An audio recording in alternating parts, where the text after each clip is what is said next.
What do you got? I think I can prove to a judge that both of these men had the mens rea. What the hell is a mens rea? It's a legal term the lawyers use. It just means the intention to commit a crime. Okay, come on, let's go. Mens rea? Put the cuffs on him. How could we have gotten mens rea? We take blood? Can you do it without taking blood?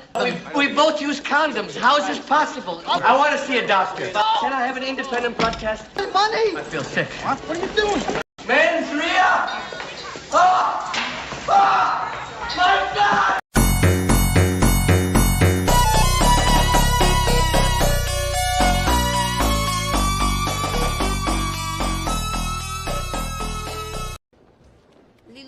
Multipass. Hey everybody, good morning, good afternoon, good evening, good night, good whatever it is, wherever you are, whatever you're doing, whoever you're doing it with, however good it feels. It's me, Legal Vices. I was kidnapped by taxi drivers. That's my story, and I am sticking to it. Okay, if you're here to get into the meat and bones of it with Good Lawgic, Joe and I, and you don't want to put up with all this stuff and you're watching on the replay, just fast forward until you see Joe's mug here on the camera. He'll be here in a little bit. I was planning on being here on time as always, but I had everything timed out perfect. I was out having some drinks with friends, got in the taxi, and the taxi driver missed one of the turns, and that sort of required us to go a circuitous route. So that's why I'm here. So I was kidnapped by taxi drivers. That's my story. I'm sticking to it because that's really what happened. So I'm here now. Phew. Okay. What do we got? What do we got going here? We have yet another interview. What I'm doing this month is the anniversary of me, Legal Vices, doing my 1 year here on YouTube. It's and as you can see, my stash is not properly groomed. But yes, not today. It was May 2nd was the actual 1 year anniversary. But this month is kind of the anniversary month. We're having people on that influenced me, that accepted me, that welcomed me into the YouTube/LawTube community, and befriended me and contributed to my growth and where I am here today. So we've got a lot of people lined up to take those slots. Let me just look and see what we've got coming up. This is just kind of an overview of where we're going. Tomorrow is going to be Aussie Overlord. Hayden, he'll be here. Friday is the ever popular F It Friday stream where we have an entire huge panel full of people. And then coming up next week, what do we have coming up next week? Megan Fox, Solomon Anderson, Zachariah Anderson sentencing is the 16th. We'll be covering that if at all possible. 17th, Solomon Anderson will be here to talk about it. We've got OJ Simpson. We've got Steve Gosney coming up next Friday. And we've got a bunch of other fun stuff lined up for the rest of the month and into the next month. But first of all, we have the guest of honor this evening, the man himself, the myth, the legend, Joe. What's up? Joe! How you doing, sir? Hey, Good morning. I appreciate you rousting yourself out of bed at this ungodly early hour for you. You have no idea what this is. Like, you have no idea. I do, which is why I appreciate it. God, I hate time zones and I hate datelines. I hate them. Yeah, yeah. It okay. And I understand that 10 o'clock in the morning should not be something that any human considers too early. But it is. It really is when you live this life. I mean, yeah. Well, especially if you consider the work hours I have. Like, I mean, it's like I finish work.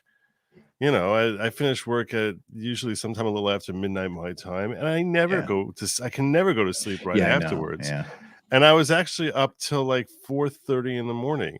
So it's like, now I got to get to work here and get my. Do you know how long it takes me to put my face on? Do you have any idea? You think that this all comes naturally? I could just roll out of bed. Just looking at you. I could just roll out of bed and this magic happens just like that. No. I would hope so. It's like an hour and a half. Back. It's like an hour and a half of work that I have to put in. I should make a whole thing. Good Lawgic beauty tips. That's what. Yeah, that channel will be successful. Yeah, that'd be a real successful channel there. That'd be great. That'd be no, great. see, Yeah. and well, I had Nina Infinity on. I guess it was last night for everybody, or yesterday afternoon for everybody, which meant I had to wake up at 3:30 this morning. Yeah. Which means that's like the time I go to sleep. Right. And so I laid down at 9:00 and my body's like, what are you doing? And it was 11:30 before I finally dropped off. And then I was like, I'm not going to wake up. So I woke up about 5 times. And so I've been awake forever, but I do appreciate it because I know it's just now an ungodly hour for the YouTube. As it happens this morning, I actually had to drive someone to the airport at 8:30 this morning anyway. But I actually just made it back from the airport, stopped at 7-Eleven to get myself a coffee. But yeah, it's been a deal. But for people like you, I'm like, no, are you kidding me? It's like cool to come and hang out with you. I'm to like you as far as just spending time, and I also want you to succeed. So if I can, and any stupid little thing I could do to help that is good. Me too. But Melly Cormier says you should wear your bandana. My bandana? Oh, wow! I thought people forgot about that video. That must have been before my time, or I must have missed it. You never saw it? You never saw it? I don't think so. What did you have a bandana phase? You're going like full on Mexican cholo gang member, or are you like? I can dig it up for you. Great. Okay, so I'm very old, and because I'm very old, so I was living through a period of time when in America, most of you kids are probably too young to remember this, but there was a period of time here in America when we faced like a crisis where there was an illness that was going around that caused there to be lockdowns, and then and then there was this medication that came out where people started getting vaccinations and things of that nature, and so people, in order to encourage the public to come out with and actually take the medicine that was purely for everyone's benefit. And the most amazing medicine, and the first medicine in human history which had no side effects. The most amazing medicine ever. So, and yet some people mysteriously were hesitant to. This has got to be a demonetization record. They're 8 minutes in, and I'm pretty sure I'm already red. What are you talking about? I don't know what you're talking about. I have no idea why you would even think such a thing. That's craziness. Anyway, so I created a rap that was designed to motivate people, because a lot of people were making songs, like they were doing like a ripoff of Mary Poppins, and it's like just a spoonful of vaccine makes a lot of people on the left were doing that, and I felt like not enough people on the right were doing it. We're encouraging people appropriately to get. So I wrote a rap song. I believe I may have heard this. It's starting to raise some flashes somewhere in the synapses. When I dropped it, I was wearing a bandana. I could, I think it's always a good reminder. If you want, I can share a link. Well, dude, why not? Why not? Oh, okay. I got it. Right. I've been trying to dig it up while describing this whole thing, and it's while you're doing that, we'll let everybody know again why we're here. Like, it's the 1 month anniversary of my channel, the 1 year anniversary of the channel. We're doing this, and I want to do one-on-one sit downs with the people that sort of welcomed me, the people that befriended me, that took me in and gave me breakfast and whatever. Have mercy on your butt. Yeah, you broke bread and contributed to my vast 36,000 subscriber empire. That's an astonishing number for a year. It really is. It's an astonishing number. A normal YouTube channel in its first year has like 300 subs if they're like good. You have no idea. Yeah, it's an it's an impressive number. So you have nothing to be embarrassed about that. That's for sure. Aaron says Legal Vices wins for the hat. This is what I was wearing when I got out of the taxi 10 minutes ago. I would be wearing my baseball cap because I wanted to be chill today, but I just didn't have time to run into the other room and grab it. So it would have been a tie. I have to this is way more of a hassle than I realized it was going to be, but I'm like 90% of the way there. I have the video pulled. The problem is I don't know that you'll be able to play it One way to find out. There you go. Dropping the link here in private. Okay. All right. There you go. Here we go. This is what do we got going here? It could be listed as members only. It's there. There, you got it. All right. This is the. Understand, just the context here is that everyone was dropping one cringe song after another. That was the whole point. Woke. I also had a character that I created before your time called Joe Woke, where I basically brought in that Joe Woke was like basically that's a really bad freeze frame here. Let's back you up a little. The leftist version of me. It was Joe Woke. So there. Oh wow, this may be our theme for the night. Because I mean the things we need to talk about, because I don't normally do the politics thing. That's your bailiwick. You're the one that can't stop talking about the T-Man, but we've got two T-Men to talk about today. We've got the T-Man. We've got little boy Tucker C. We got the two T guys and Santos. They just dropped the indictments on him. Really, Santos was indicted? 13 counts. Wow. He's toast. Of course, wow. That should come as a surprise to exactly nobody that he was. It took them so long. Down. I didn't think it was going to happen. I mean, fraud, I assume, right? Amongst others. All right, so I like the low light thing, and that is that's an awesome tweed. Is it like a jacket? That's a tweed jacket. That is really nice looking. That's Thank you. Styling. That's actually my winter coat, but like it's sort of like a winter coat / jacket thing. Yeah. Well, let's find out what's going on here. What up, everybody? I'm Joe Woke from Good Lawgic. Some of my friends from my echo chamber have been putting out some pieces. Bring awareness about the need to vaccinate. I thought I'm going to put down some tracks and beats for you all. Uh-oh. Struggle with the glasses a little bit. That's what makes it way more cringe. I was like, safe. Get vaccinated. Drop a beat for me, please. That's actually not a bad look for you. Oh, I know. This is what I look like in my teens. I got your backs. I'll lay down tracks that give you facts about the vax. You think not being shot is cool, but you're killing me. You're killing me. You're killing me, fool. Something that Pfizer ain't their friend, but trust that shot or you meet your end. Don't want to hear no talk about bad corporation. They're going on the line just to save the nation. Ain't rolling out no bad vaccination. That's just gonna hurt their reputation. Take your shot or you're gonna kill me. And if that happens, I'll be mad. Take that shot or you're gonna kill me. And if that happens, I'll be mad.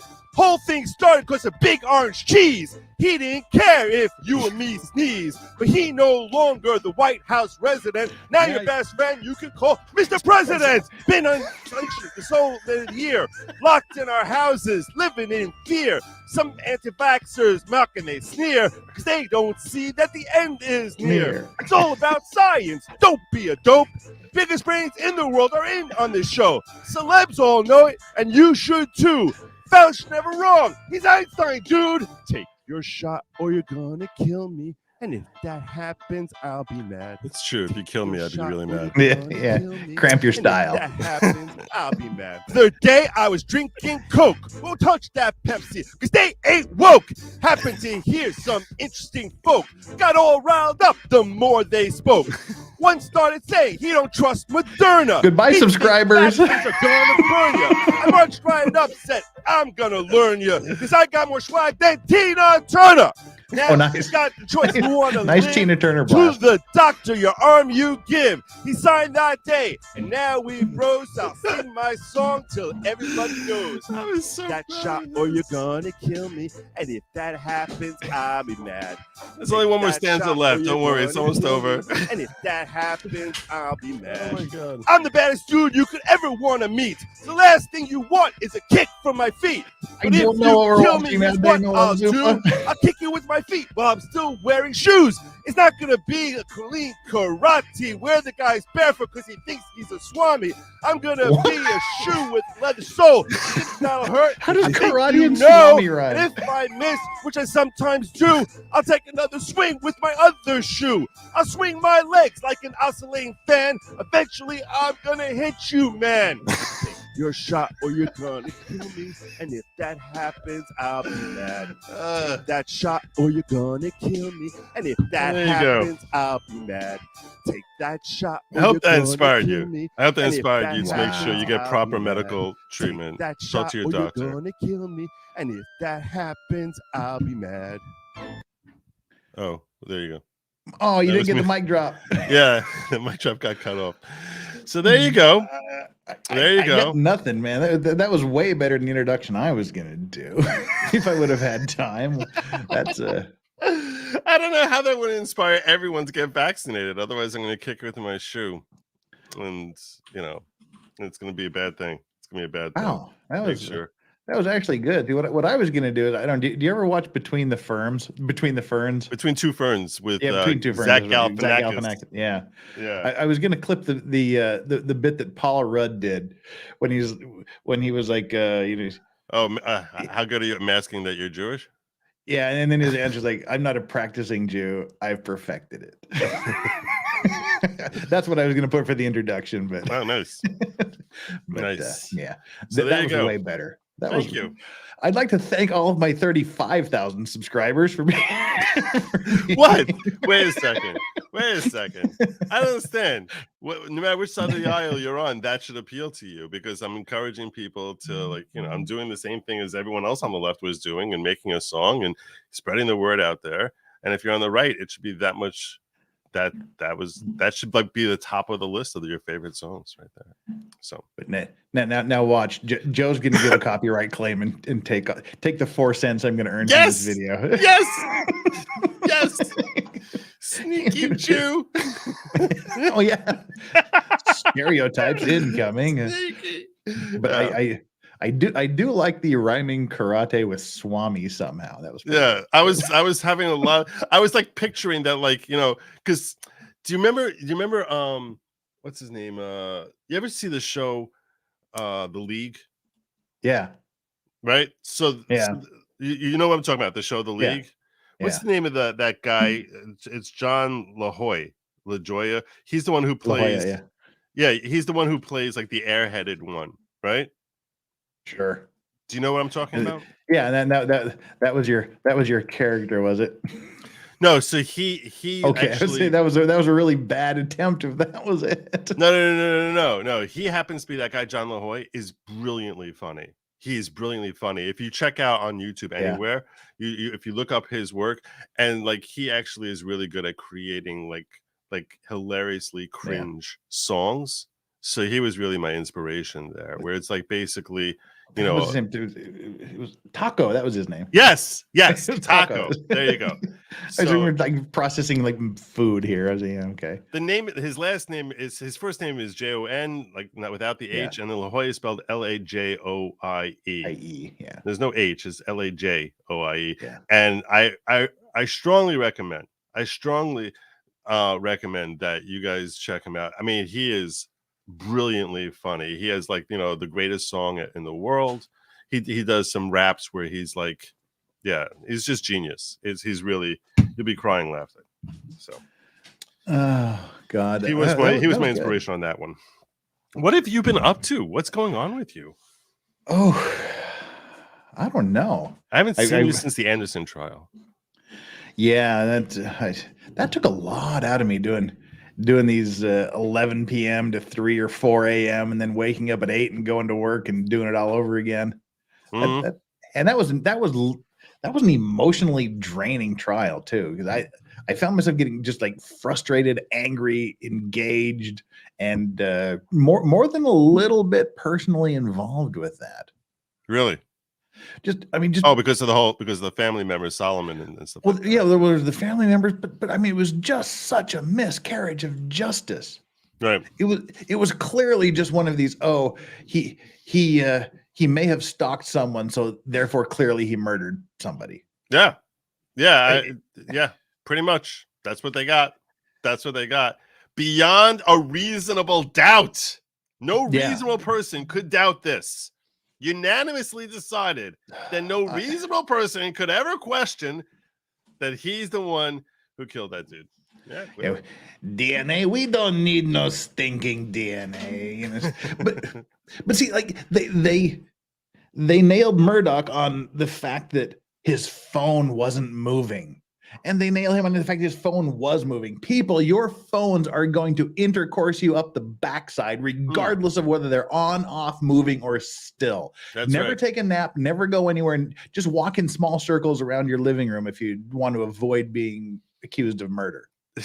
No, well, Murdoch, he had his steps, right? They were using against him. I don't. Yeah. The whole thing is it's so messed up. Yeah, I mean that's the new thing. You're pinging, and that's such a. Yep. I don't know what to do with my phone now. Well, You yeah, can't because leave it somewhere. you don't know what alibi you need to create. That's what you're saying. Yeah. I mean, like I said, if your phone moves, you were clearly on the move. If your phone doesn't move, you clearly left it behind. So you would be pretending you're sleeping. If the battery dies, well, you turned it off so you could commit murder. What do you do? There's nothing. There's nothing you can do. There's nothing you can do. You don't worry about being judged by others. And whatever happens to you, whatever. I take a fatalistic approach, which I call fatalistic, even though I think it's all controlled by the hand of for God. all your victims, it was fatal for them. Even though, no, what I'm saying is where I'm just like, you do your best, and whatever happens after that, it's not in your control. So it's like, live a lead a good moral life, and after that, whatever punches you take, just chalk it up to that's part of what life is about ultimately. Hey, Jessica, what's up? Haven't seen you here this early in the morning. Just in a long reloaded. Time. What's up? Bifront says I only remember his sex song from years ago. That's not true. Oh, I think he's saying, wait, what? That never happened. That never happened. Hey, sex song give me a second. I'm ago? gonna get my cord for my phone so that it's not dead by the time this show is over. Yeah, careful. You'll be accused of murdering somebody. Seriously. Give me 1 second. All right. Well, while he's doing that again, I mean, if any of you don't know who Joe is, you desperately need to fix yourself and get right with whatever deity you believe in, because you need to go over there and subscribe to Joe and follow everything. Just follow everything, like everything he's ever done in however many years he's been doing this stuff. It's there. Oh, and Natalie McClendon, you said, Jeff, they just arrested that mother in Utah that killed her husband with fentanyl. Yeah. We're going to cover that one. Don't worry about that. Ozzy covered that this morning because he's like right on the cutting edge of the news cycle, and I'm sort of at the ass end of the news cycle. But yeah, that's definitely something we're gonna touch on, and we'll address it in detail later. What are we touching on? What are we touching on? Oh, another Utah murder to replace the Vallow Daybell trial. Really? This mother and housewife in Utah wrote this book. Her husband died, and she wrote this book to help children deal with grief and the loss of loved ones and the loss of a parent figure. And then she was just arrested for actually murdering her husband with an overdose of fentanyl. Really? So allegedly she murdered her husband and then wrote a children's book about how to deal with the loss of a missing father. That's good maternal instinct there. It's like, look, yeah, kids, how to deal with the impending loss of your father. Yeah, so it's like her children can read a book to help her get through what he did to what she allegedly did to her father. Right. Yeah, she wasn't very smart. Oh my God. Wow, I'm still trying to get over that rap. That was pretty good. Mormon's gone wild. Well, she lived in Park City, so she probably wasn't Mormon. That's where all the heathens live. And or is one of my favorite things ever. And have you ever been to Utah, Joe? Briefly. Okay, that probably wasn't long enough to be able to get the full effect of being in Utah. Yellowstone is in Wyoming, right? Yes, that's correct. Right. And I've been to Colorado. And I think I was at the Four Corners. So when I say briefly, Yeah. I mean You really just like a tiny bit of Utah. you did that thing where you did the twister thing where your arms and Right. legs are all in different states. Right. That Right. kind of thing. So when I say I've been to Utah, Yeah. I mean like a very, very, very, very, very, very small portion of Utah. Well, see, I mean, we've talked briefly about this before. We tend to think we have a lot in common with Jews, and I mean, even to the extent that we refer to non-Mormons as Gentiles in Utah. Really? Yeah, you're like Mormons and Gentiles. Wow, I did not know that. And one of my favorite things I ever saw in my life, I think I took one of these scary air flights to Boulder, Colorado, and then came back to Utah. And there was a Hasidic guy getting off the plane, and he was met by another one of his Hasidic friends. And he goes, "Welcome to Utah, the only place where you're considered a Gentile." And I was just laughing my ass off behind them, and that was just like the funniest thing I ever heard. That is great. Wow. Wow, I had no idea. I never heard that term used in any other context. I thought High West Distillery is in Park City, yes, and it's a great tour. That's like one of the few things you really want to do if you go to Utah. Take a tour through the High West Distillery. I always wondered about the word Gentile, like what it means. Yeah. It means outsider. Well, you've been using it like 6,000 years longer than we have, so. As we both start Googling furiously. Oh, it means a pagan or heathen. That's about right, isn't it? It says they have 3 definitions: a person who's not Jewish, a pagan or heathen, or a non-Mormon. Yeah. So you and I are both Gentiles, I guess, depending on the context. And see, I just have to look that up because you may or may not be joking about that last. Oh no, you're serious! Holy shit! Oh, all right. That's like literally one of the definitions. That is funny. It's great. Yes, in the Church of Jesus Christ of Latter-day Saints, also called Mormonism, members regard themselves as Israelites, and Gentile is used to denote any person who is not of the house of Israel. Oh, there we go. Whoa! You consider yourself Israelites? Yes, we. I say we as in like the former me. The Mormon faith does believe in the literal gathering of Israel in the last days. Okay, hold on a second. When you say Israelites, yeah, the 12 tribes. The 12 tribes will be restored, and the lost tribes will be restored and found, and all that. But stuff. Mormons believe that the 12 tribes are part of their ancestry. Yes. Really? Yes. Wow. I mean, this may seem laughable to you, but I was told I'm of the tribe of Ephraim. Really? Yes. Wow. This is crazy. This is so. I mean, you're not the first person of Jewish faith to say that. I guess it's possibly true. I mean, I can't prove that it's not true. It just I heard of Black Israelites. I didn't know that Mormons were. There was like Mormon Israelites. Wasn't that a UB40 song? Who sang that song? The Israelites. Who sang that song? Was that like UB40? The only UB40 song I know is Red Red Wine. Yeah, which is so not a Mormon song. Yeah. I sense a Jeff and Joe. Well, you can't help it because Joe is such a fundamentally religious. His faith is at the core of his being, and it's like you can't have a stream with Steve Gosney and not talk about Catholicism because it's at the very core of who they are, what they stand for, and how they live their lives. You can't have a stream with Nick Ricada without talking about the True North Army. So I came up with that term. You like that? The True North Army. The True North, strong and free. Those are the Canadians.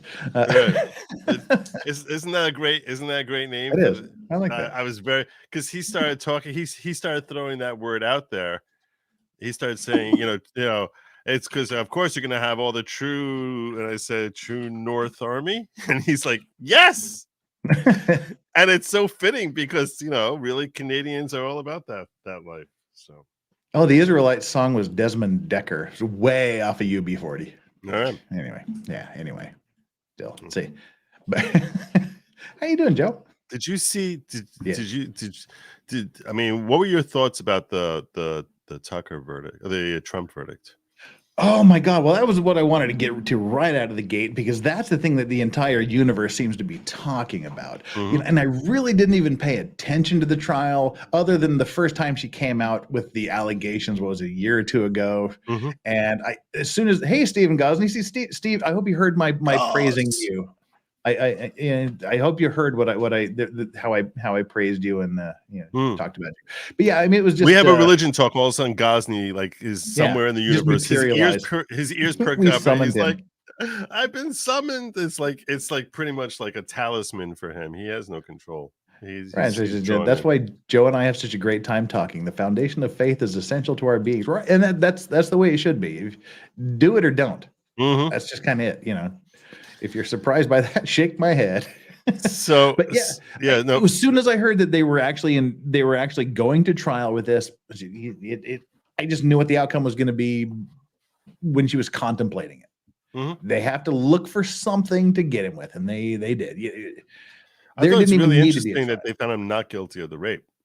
Yeah.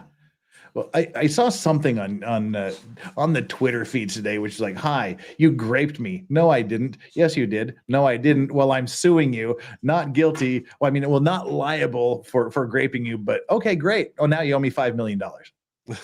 it was kind of that sort of a thing. Which, this is your bailiwick. Go for it, Joe. Give us your insight. I know you did a whole stream on this earlier today. Right. Right. Well, I mean, so if you're not familiar with like the backstory here, essentially a woman named E. Jean Carroll, who's a writer for she's been like sort of one of these I think she's been mostly a freelance writer bouncing around in different leftist rags like Variety or New Yorker or things of that nature. Well, she apparently she wrote a book where she came public with all sorts of claims. And the title of the book is "Why Do We Need Men?" Which is like, that just tells you like where she's coming from. And in it, she claims that back in either sometime between the fall of 95 and the spring of 96, she was working in Bergdorf Goodman, which is a very upscale New York clothing store. And in Midtown Manhattan, and she said that Donald Trump came in there and asked her to help him shop for a gift for his wife or girlfriend or something like that, and was picking up lingerie, and that he asked her to model it, and she said, "Why don't you model it?" And the next thing you know, they end up in a dressing room together, and that he attacked her and then became very aggressive in a way that I guess at some point wasn't appreciative of, and that he had raped her. So that's what she wrote in this book. And when it became public that she was making these claims about him, because this book came out 22 years later or something, which basically, or 2019 or so. So Donald Trump's like, "I have no idea who the hell this woman is. This never happened. She's a liar. This is a hoax. I don't know what the hell she's. This is crazy. She's a nut job." And he said, "Not for nothing, but I wouldn't touch her. I mean, look at her." Pretty much is what he said. That's exactly what he said. He probably is like looking around. He's like, "Am I the only one who sees that I'm married to Melania here? That you think that this is where I'm going to be heading off to?" Now, back then he was married to Ivanka, I believe. I don't know if he was still married to her. It could have been on Marla Maples by that point.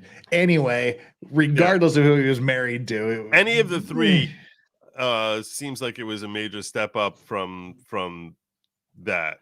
So at least in the perspective of most males, on a purely visual basis, she may have had a great character back in the day. Phenomenal personality, wonderful personality. I mean, the lady, you could tell by the title of her book, "Why Do We Need Men Anyway?" But she's obviously a ball of joy. She's obviously like the life of the party. After he denied it, so remember that guy George Conway? He was married to Kellyanne Conway. It's Kellyanne's husband. He's a lawyer. She's at a party with in Kathy Griffin's house, and she meets George Conway. And it's basically, it was like the leftist spheres, like the left. It was basically missing Alyssa Milano from being like the gathering of the left from Twitter. And she meets George Conway, and Conway says, he denied it, that he's calling you a liar. That's defamation, which is just so stupid. I mean, think about this. A woman could talk about a claim from 20 years ago with no verifying stuff, and she, and the way she talks about rape also was very strange. She's like, a lot of people think rape is sexy. Yeah, that was weird. That's what she said on Anderson Cooper when she's talking. Yeah, about, and Anderson's right when she was becoming famous. Cut. And not that she said that to be fair, if you watch the interview, she didn't say I think rape is sexy. She just said a lot of people think it's sexy. Yeah, but this was anything but. This was not. Anyway, so George Conway said you should sue, and she gets funding from like leftist entities to cover the legal fees, which were undoubtedly extensive. And after she starts this lawsuit, Kathy Hochul, the newly appointed governor of New York, decides, I'm going to make a new law that enables someone who's ever been a victim of a Me Too type of thing to file a civil claim anytime within 1 year of when I passed this law, which was clearly, what was the purpose of that? Screaming to her, go sue him for civil damages, not just defamation, so you can get more money out of him. And this way we can tarnish him as if he's a rapist and bring him in front of a New York jury, which, if you think about it, this is how strongly tilted the jury pool that he was picking from. If next November, I can guarantee you that before a single vote is cast in the election, that New York State will be determined by every political pundit as having already voted blue. And that is not because the entire state is blue. No, it really isn't. Upstate New York is actually fairly conservative, but there is such a heavy concentration of Democrat leaning people in New York City where this trial happened, that they know, and so many of them, that they know it is impossible for that state not to go blue. So he went into the heart of that blue district to try and fight these claims about some woman who doesn't remember what time, when it happened, what year it was, whether it was 95 and 96, and basically and never reported to the police, was never sat there talking about what a terrible person he was, didn't come out with her claims 3 years earlier when Stormy Daniels and a handful of other women were all like, oh yeah, he touched me also, but she wasn't one of them. Yeah. And well, rather than saying what he didn't do, I'll give you 30 seconds to list off all the evidence they had against him. She told a friend. There you go. That's the end. That's supposedly that, and this friend came. Yeah, and this friend came and testified. How hard would it be for her to find another New Yorker to say, "Oh yeah, she told me about it"? Yeah. I mean, how hard is that to find? Is that really? And that is literally the evidence they had against him. Yeah, is that she corroborated it? Thank you. Is that she corroborated it a day later? It's just asinine. And sure enough, so this jury says, we don't know if he raped her, but we're going to convict him on sexual abuse and sexual harassment. Like, if you believe her story, you believe her story. I think they felt like guilty, like saying, based on this, we're going to label him a rapist. But sexual abusive, yeah, sure. Because what they did was during the deposition, they played the whole thing where he was talking about, grab him by the vagine. Right. I was trying to come up with a better word. When it wasn't, you just jumped right in there. Yeah, just like Donald said, just like Donald Trump, just like Donald said, you could jumping into a dressing room. Right? Yes. Well, anyway, so now he has that hanging over him, and the left is like, you see, we knew. A jury has decided. That means it's fact in the eyes of the law. It's like, just stop. Yeah, well, they had to get him on something before he ran again this cycle, but he's still going to do it. Right, He's but going to appeal and he's going in to run all, anyway. yeah, but in what they have now is that when in 2024 they can be like, he's a convicted sexually abusive person. Yeah. You know, like he's been convicted of sexual abuse of women. Is that should be the leader of our country? That's how it's going to be. A jury recognized his. You know, it's all political theater, and this was designed to create a stronger political theater against him, and it's really gross. It's Well, really that's why I think it's going to backfire. That was the reason he became president in the first place, and I will take that to my dying grave. You know what I mean? To my dying day, I'll take it to the grave. The reason he was elected president was people were sick and tired of being told they're racist, they're deplorables, they're degenerates, and he was the one that stood up and said, "No, you're not." And so people went with that as opposed to someone who believed it was her opportunity. It was her turn to be anointed president. Right. And I think that's going to backfire this time. They're going to go, that was political bullshittery, and he'll win.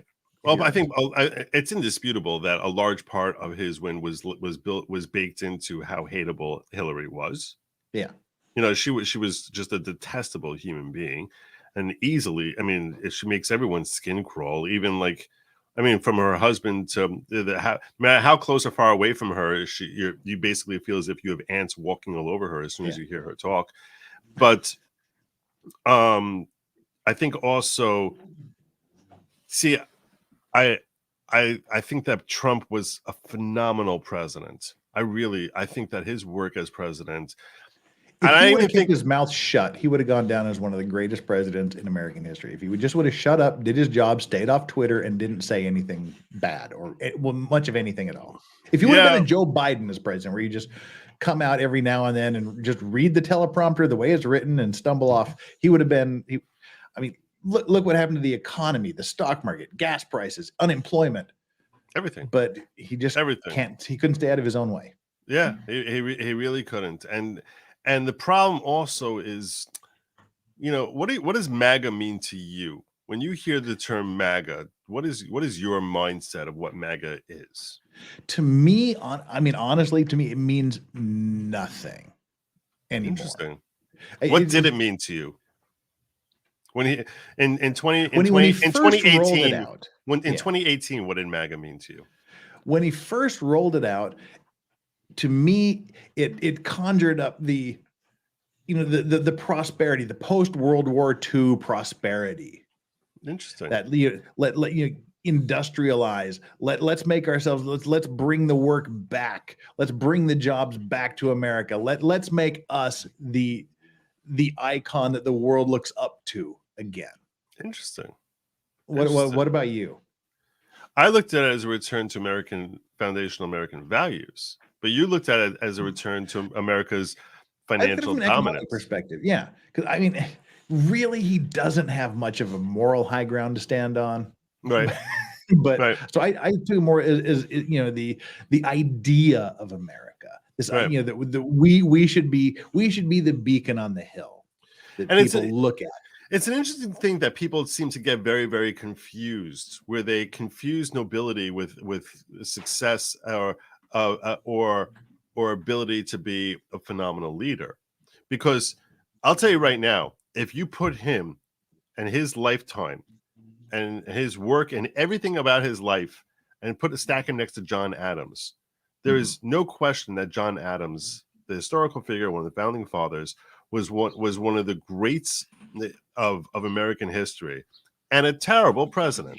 He was just awful, almost borderline tyrannical, terrible, awful president. There's very few people who will argue about this, even though, as far as being a person, he was incredibly noble. And Trump is the exact inverse of that. I don't think that he has much, if any, nobility at all. But I do think that he happened to be phenomenal as a president, and it causes a schism in the brain to think about that. That nobility has very little to do with your success as a president, and I think that, to me, what I struggle with Donald Trump today, where I would love to see him win in 2024. I think that it would be good for America, but I struggle with the fact that because I look at MAGA as being about values. when he so much of it is framed about this being an attack against him personally rather than being an attack against Americans and American values. And that's one of the things that really frustrates me. And I noticed a stark contrast to this when I was listening to Vivek Ramaswamy. Have you seen this guy speak at all? Ramaswamy? No. I think you'd like him. I really do. He's a brilliant man. And he's running for president right now. He's like the number 3 candidate after DeSantis. But isn't this insane that we are still 2.5 years out from this and we already have things going on? It's a 1.5 years. Is it? Yeah. Elections are in 18 months. Oh, God, I thought they were like 2.5. Yeah, you're right. Yeah. Yeah. Yeah. It's 18 months coming. away. See, It's coming. I love the Korean way of doing it. 90 days before the election. You're not allowed to electioneer until 90 days before. You got 60 days to do your campaign, basically, and then there's the cooling off period and the vote. I like that. You don't do this for years. Mm-hmm.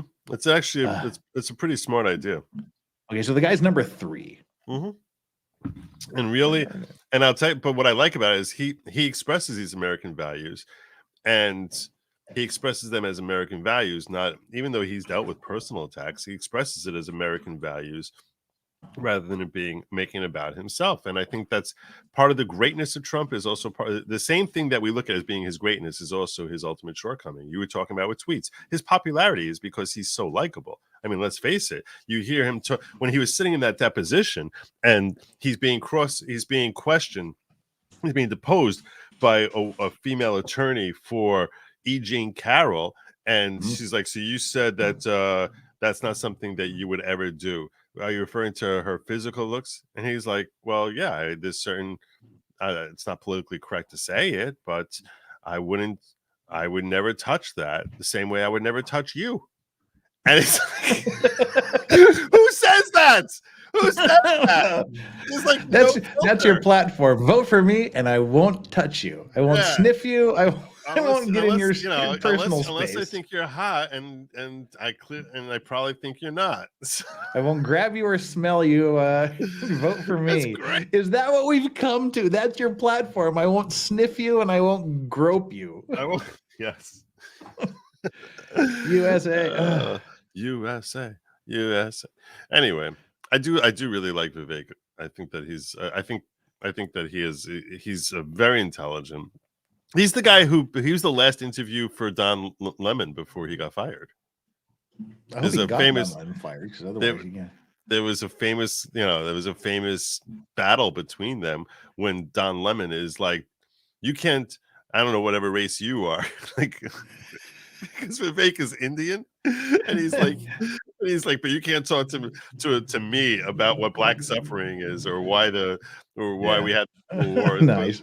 It's like, and everyone was just like, what the hell is happening here? It was hilarious.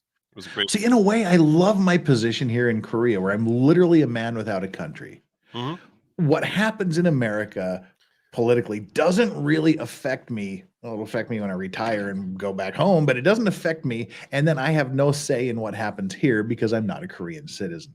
So I literally just get to sit back and watch the world burn and go, eh. You're an expat. Yeah. That's great. And it's a comforting position. Is it? Because I had the ability to say when he ran against Hillary, say, okay, at this point, I mean, literally, these are the 2 best people we can put forward to be the leader of the free world. If these are the 2 best candidates we have, America deserves whatever happens, regardless of who wins. Well, see, everyone says that, but the reality, I mean, if you think through how these things unfold in the primary season and stuff like that, the people who fall off, it's like, yeah, you can understand why they're falling off or why they're not popular. And it's almost like whoever is left standing at the end of the day tends to be someone who can cobble together enough disparate groups within their own party they're always going to be a compromise. You know what I'm saying? It's never going to be a person. It's hard to find someone who's going to be like leaning all the way on one side of the scale because it's a compromise within their own party to find this person. Well, I mean, look at the way the primary system is set up is the 4 front runners, 2 from each party. They spend half of the time talking about what a piece of garbage and what a useless human being the other guy is. It's like, okay, do you want to be my running mate? Sure, cool. The guy you've been trashing and saying is a useless piece of garbage. Now you want us to just embrace him and go, okay. Well, I mean, they don't tend to make them running mates per se. If Trump wins, if Trump runs, does he win against Biden? I don't know. Who the heck? I mean, what's your gut tell you? You need to tell me what went wrong if you could tell me what went wrong in 2020, and tell me why that will repeat in 2024. Well, clearly media outlets know it had nothing to do with the voting devices. Okay.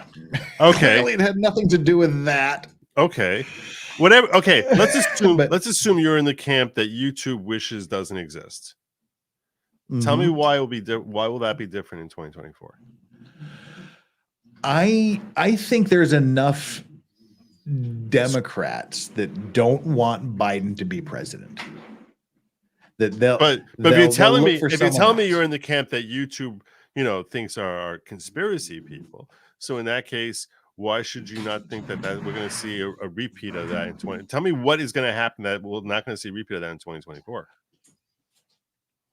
Like I said, I think what hit Biden's approval rating amongst Democrats, what is in the 30s now? 30% people think he's a great guy to run on the.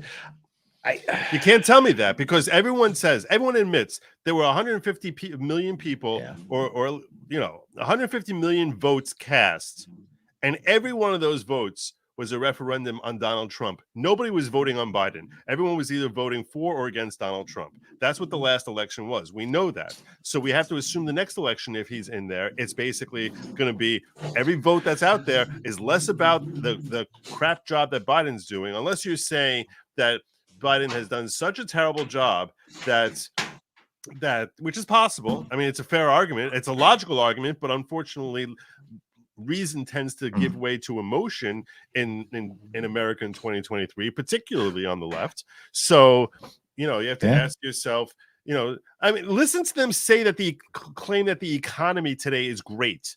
Listen to them line up with their marching boots and swing their Ukrainian flags for reasons no one can actually really understand other than Putin bad, which, okay, Putin he's a bad person. I'm not going to argue that. I'm not going to, but like that means that we need to, provoke World War III and spend billions of our own dollars to basically make the point that we really don't like you, Vlad. It's like, and yet that's, they all drink the Kool-Aid and they sit there and they're all excited about it. So you tell me that when it's actually coming into October of 2024, and they're going to be saying, look at how many jobs he brought in, the most successful employer in the history of America, because he built all these jobs. Look how many more jobs we had than we had in the middle of lockdowns in 2020.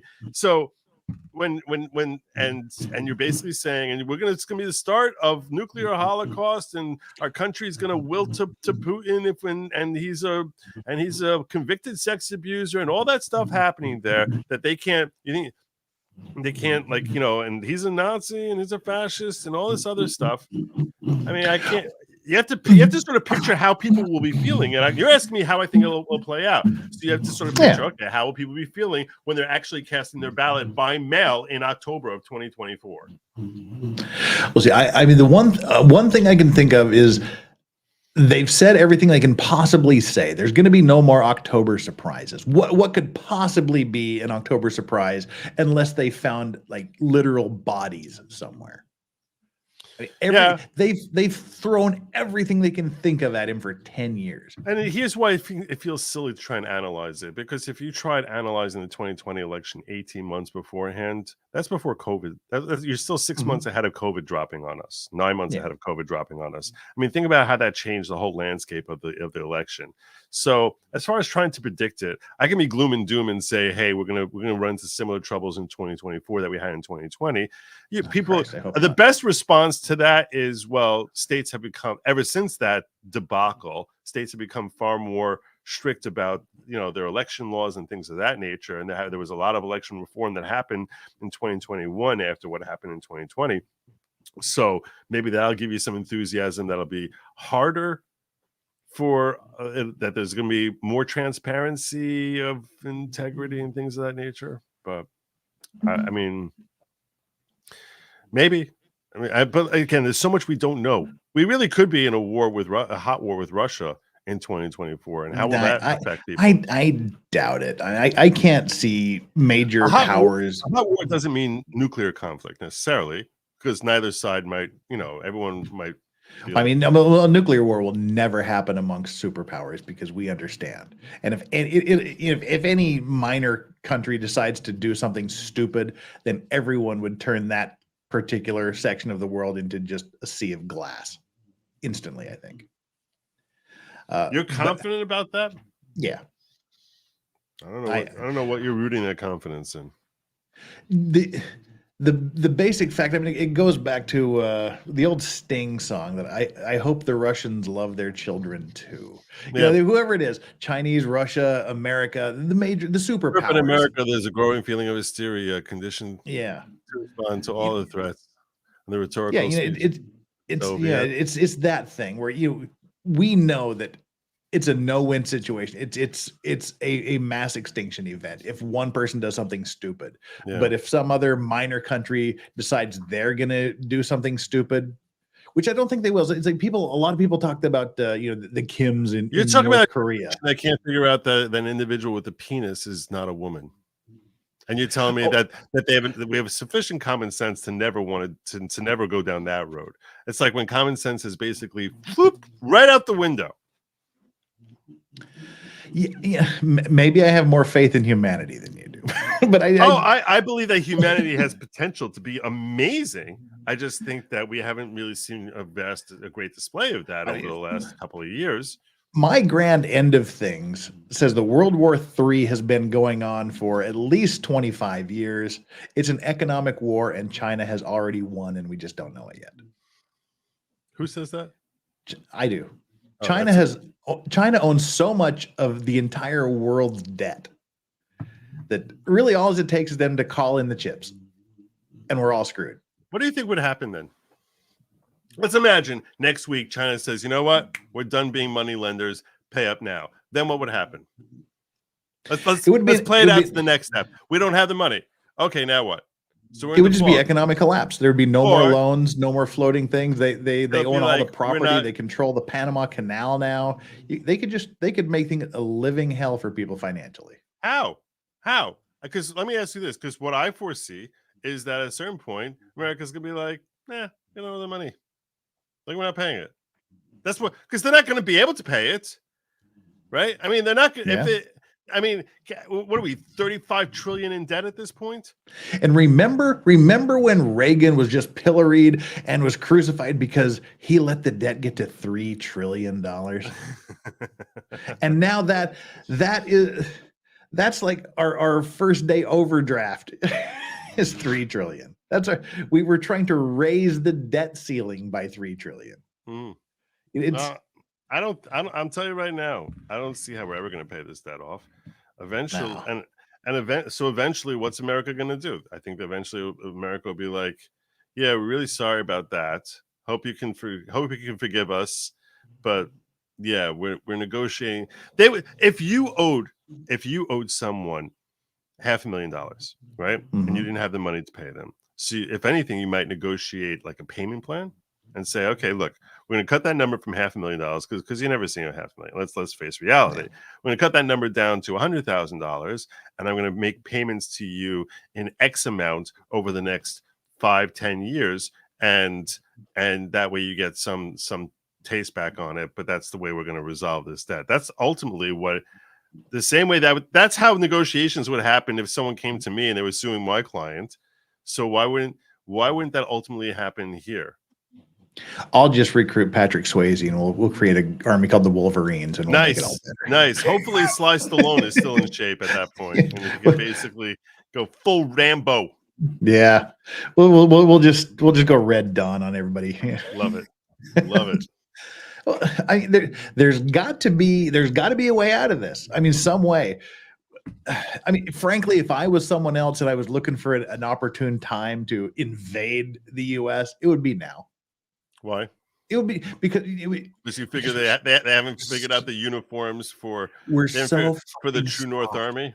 Like we're so fucking soft now.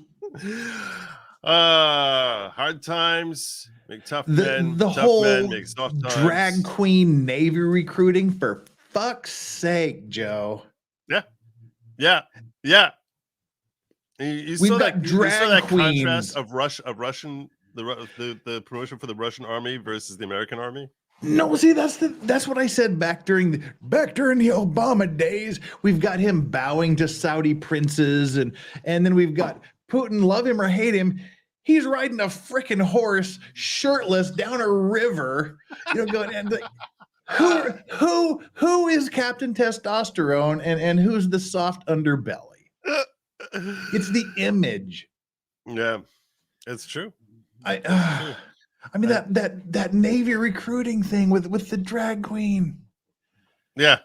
I mean, even to the point where now the Navy goes, no, that was a pilot program and it's over now. It was never bull, just bull. That we need more fluxes in the world. Fuck these weak ass men. I'm ready to fight. We need more fluxes. Yes. Speaking of fluxes, we should read the first round of super chats here before it gets too out of control. Do it. Torgo the White says late and Joe unbreaded. Hey, nice. Torgo, wait a minute. It's your birthday yesterday.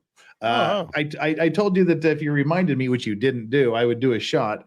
I don't have a glass with me, so hey, Bowmore 12. Wow. I gotta tell you, happy birthday. that was more than a shot. That was a little bit more than a shot, by like twice as much. I gotta tell you.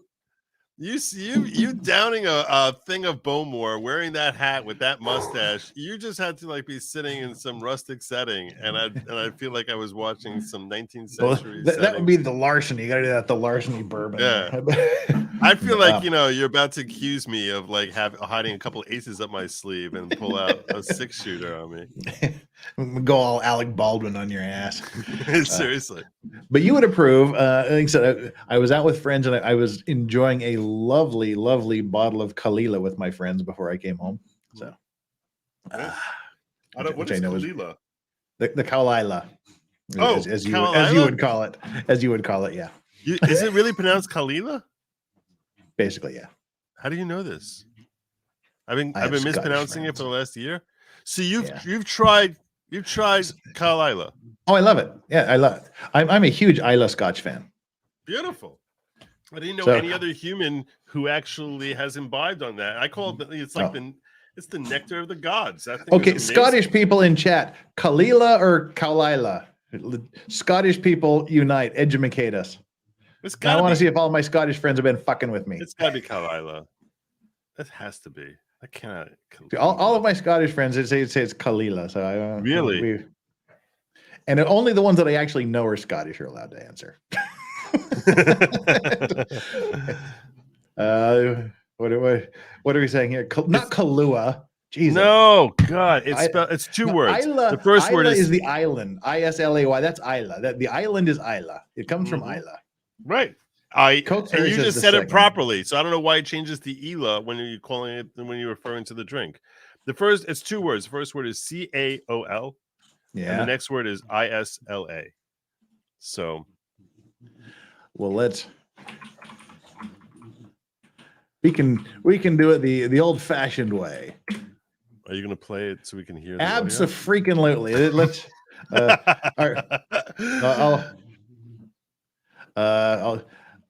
Should we bet a bottle of it? That'd be interesting. For whatever day we happen to cross physical paths. All right, let's see here. I don't trust anybody here. So well, let's see what the internet gods have to say, shall we? Why is that spelled without the S? Because that's how you spell it. No, it's not. Hold on. Yes, it No. is. No. 1 second.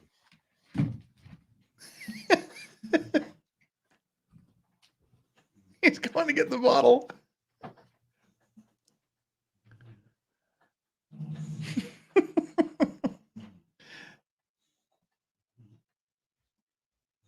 He's having a moment here.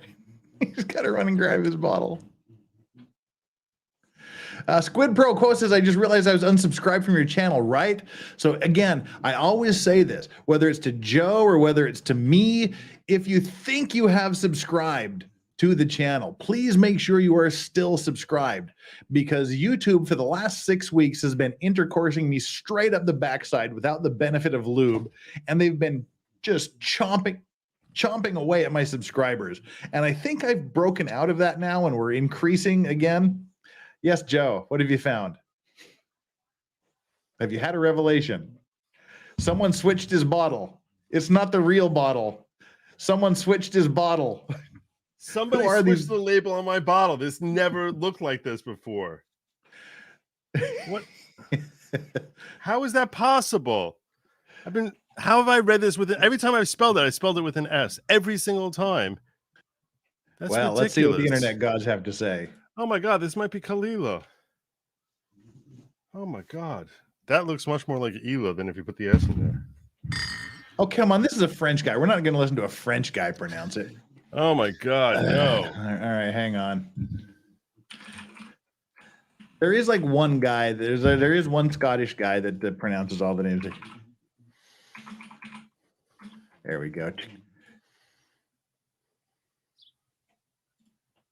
We can't hear anything. I don't know if you can. Okay, you have an American accent. You're disqualified. We can't hear them. Only you can hear it. Oh yeah. All right. Yeah. Oh, okay. Oh, It's Kalila. This guy I just listened to said that. Well, you need to share it with the audio. Otherwise, I will. you're just... I thought I was doing that, but apparently I wasn't.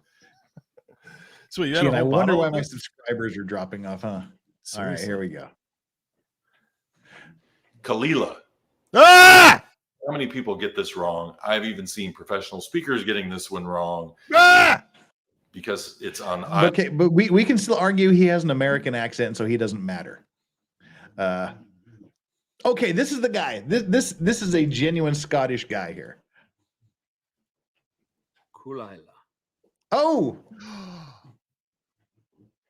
Kulila. Kulila. Lagavulin. Oh, I know how to pronounce that. Kulila. Okay. Wow. Well, he's a genuine Scotsman, so we'll listen to him. Kulila. All right. Kulila. I never would have come up with a cool there. We'll call it a draw. Yeah. Wow. We're Americans. No. See, that's why I said the American guy. He had an American accent, so he doesn't count. But he was sitting there. He was sitting there with the classic smarm of be like, I've heard a lot of people mispronounce this. It's like the Scottish guy is like, you got both words. You're calling it Kalila and it's Kulila. But Corn Pope's British, so she should know Kalila. But maybe. But yeah, the Scottish guy. He's a Scottish guy. I know he's a Scottish guy. So we'll pronounce it however the hell you want it. We won't even get into like Bruichladdich and people like that. But do you think Kayla McEnany is gonna fill in well for Tucker? What are your thoughts on Kayla taking that job? Kaylee on Kalila taking over. Yeah, when I think that's what made me think of. I was thinking like Kalila, yeah. Joe Choi, shh, she's British. Shh. All right. Yeah, I love when people from the UK say Welsh is not Scottish. Like anyone cares. Like no one outside of the UK cares about how you guys have divided that up into this whole. No, this is the UK and this is Ireland. That's Wales. It's like we don't care. We don't care. It's all just Britain.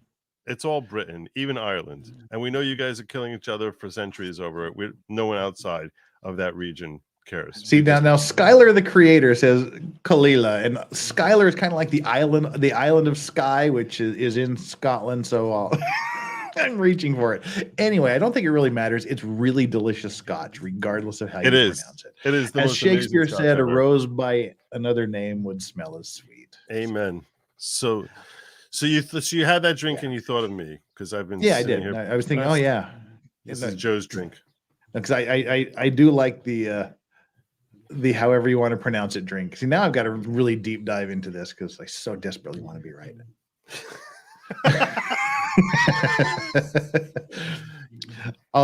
We'll do like I'll search like 100 places and do the majority rules. But no, I do love Islay scotches. I love a nice good peaty scotch. It's great. Yeah. Yeah. Wow. Oh, we were talking about Tucker's replay. It's gonna crash and burn because he was the money bags. What do you think about him? What do you think about him on Twitter? I like how Elon made a very this must be the lawyer in me. He made a very specific statement. When I first saw that, like minutes after it came out, it's a good legal discussion here. We can pretend we're lawyers for a couple of minutes. Yeah, I thought, wow, Elon just cut somebody a really big check.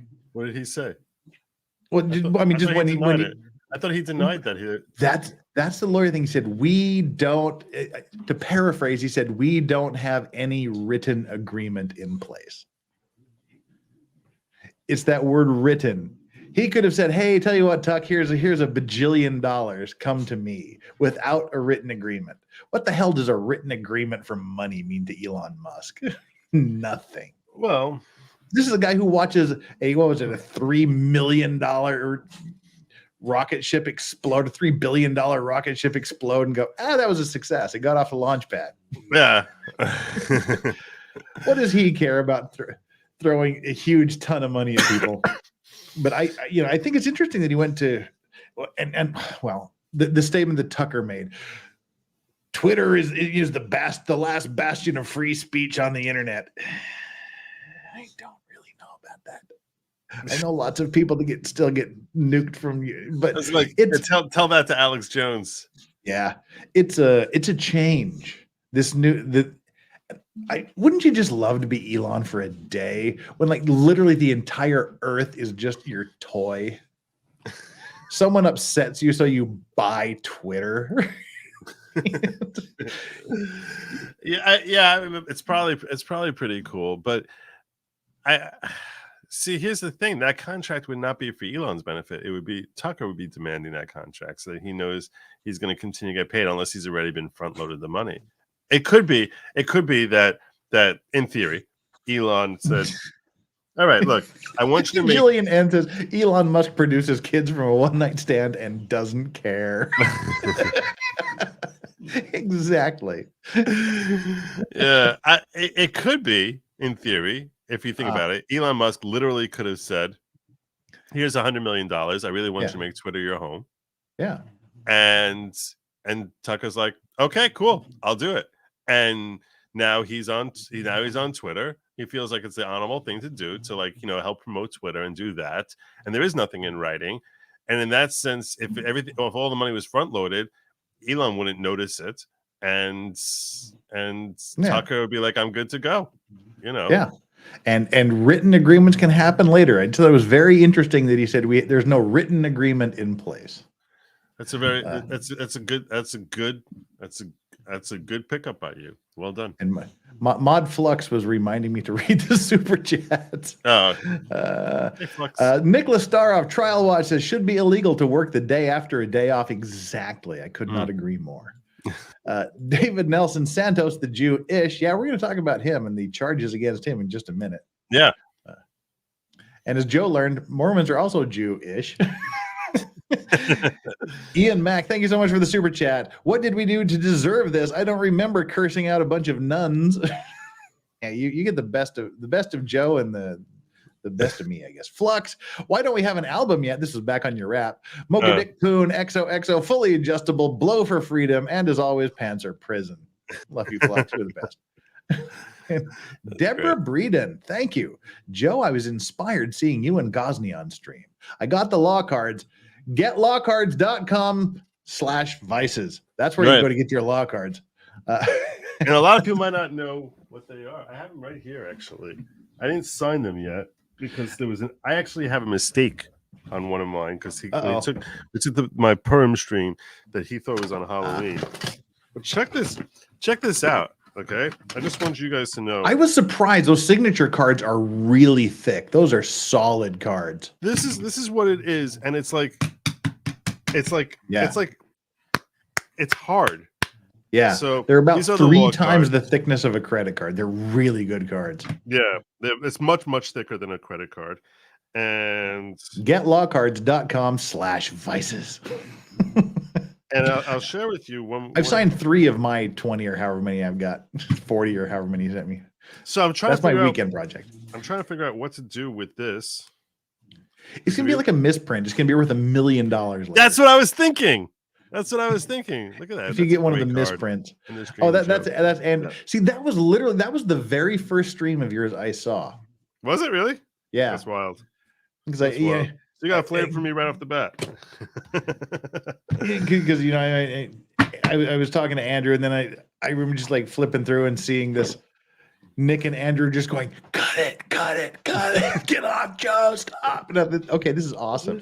And these are my friends, and they think they worry about me, and I'm gonna trust them because their sense is probably better than mine right now.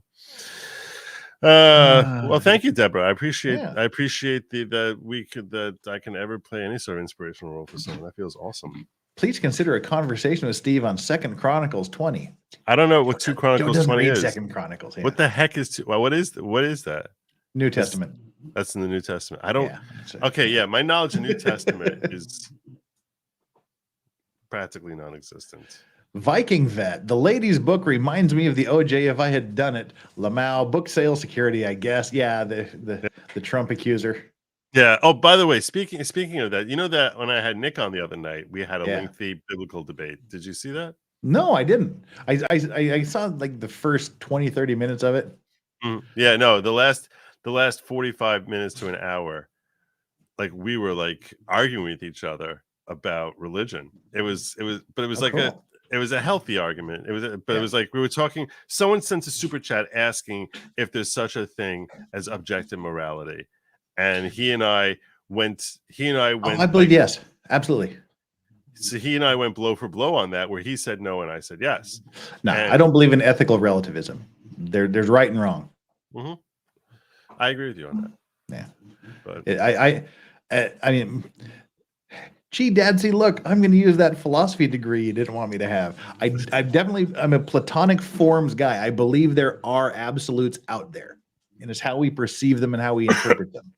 But isn't there a spectrum of morality, much like there's a spectrum of genders? No. I think there's a spectrum of whether we want to abide by moral principles or not. How we rationalize the principles. It's like saying there's a specter of the color black because, this is black and this is black, but they're not exactly the same shade of. It's like, just stop it. Yeah. You know what black is. Dang, we can't even argue about that. Shit. No, it's really hard. It's really hard. I'm right with you. You can bring up Joe Smith and then we'll have a nice long argument about that if you want. I probably wouldn't even argue about that, really. But Viking Vet, the case was like Kavanaugh payback. Lots of similarities, in my opinion. I think that's how they saw it, to be honest. It was just get Trump. It's payback for everything. Yeah, I guess so. I think it's payback for everything. Yeah. Viking Vet again bringing the super chat. Thank you. MAGA to me isn't about remaking what happened, but bringing back the status, the concept. Exactly. That's what I think. For example, don't bring back slavery. Well, yeah, don't do that. But bring back a strong community, bring back a strong economy. American virus is freedom. Hey, welcome. Thank you so much for that super chat. People keep saying Trump needed to keep his mouth shut, but in my view, most of his comments were self-defense. Well, there's self-defense, and then there's just like, that's it. Like Trump doesn't have a yes man. Just like he doesn't care what you say. He has his own ideas, and he's going to say what's up here without a filter. When I was watching, so much like my mother. When I was watching his deposition, I said, I could sit here as an attorney laughing at this now because it's funny, and the same way you all think it's funny, I see it's hilarious. But if he was my client, I would be freaking out because he's the worst kind of client for an attorney imaginable. because there's Yeah. no filter, there's no leash. You could tell him until he blue in the face, what he should avoid doing or saying, and he's just going to do it anyway. And then You're and then right. it's your job to clean up the mess afterwards. Exactly. And it's like, how am I supposed to clean this mess up? You basically, because when he's making fun of that attorney saying I would never date you, okay, it's hilarious. But if you're his counsel, you're like, this is now going to be played at the trial, and everyone in the jury is going to sit there being like, wow, he's so mean to her, and like I'll feel sympathy for her and want to punish him. So it's it's great theater, but as far as like how that's going to play in front of a New York jury, it's not going to play well. You got to realize that. But Trump gonna be Trump. Trump gonna be Trump, and Trump's are gonna Trump. You're right, exactly. If the media treated him and his family like the Obamas, he would have been the greatest ever. Well, that's the media. That's the key. The media used to be reporting the news, the W's, who, what, when, where, why, and how, and a couple of H's thrown in. Maybe they were certainly less overt in their bias. Well, I think they were always biased, but I think they were. I think it changed during the first Gulf War, when it was Gulf War. Yeah, when in 1990. Yes. Okay. When Bernard Shaw, reporting from under a desk in the hotel room, became the news. Mm-hmm. And they realized that we as the reporters can become the news. We can make the news rather than report. It went from rockets are flying over the valley, rockets are flying over the city, to I'm hiding under a desk, I hear the shells around me, I am the news. I think that was the turning point. Interesting. Where the reporters stopped reporting and began making the news. But at the same time, during that period, they at least tried to give an appearance of objectivity, whereas now there's zero effort in that regard. No. Yeah, you're right. Absolutely right. Completely agree. So, when do you think Doghouse? When do you think that veneer slipped away, where they stopped caring about looking? Clinton. You think it was that anti-Bush, pro-Clinton? Yeah. Interesting. Because they wanted to elect a president, and they being the left, right? The media. It was remember he was the first black president. Clinton was the first black president until Obama came, and now the next person is 100% black. They're going to be the first black president, and it's going to be Obama. Who? Yeah. And the first woman president. That's what they tried to do with Hillary. Now it's time for the first woman president. So we have to make Hillary the president. Long overdue. Yeah. Sometimes you can't get dual citizenship. No, Korea does not recognize dual citizenship. The first day they do, I'm in line. If you get Korean citizenship, you have 6 months to renounce your U.S. citizenship. Really? I don't have any immediate plans to go back to America, but I sure as hell like the option. What are the implications of renouncing your U.S. citizenship? Is that a formal legal thing, or is that you stand? Yeah. Is that like Michael Scott declaring bankruptcy? I renounce my citizenship. Well, see, this is an interesting thing. It used to be $400 to renounce your citizenship. You had to pay. You had to fill out an application, and then they started going after the offshore bank accounts, and which they left the Mitt Romneys alone, and they came after Ma and Pa Kettle, who were expats in a country that had a tiny little amount, because we're the easy targets.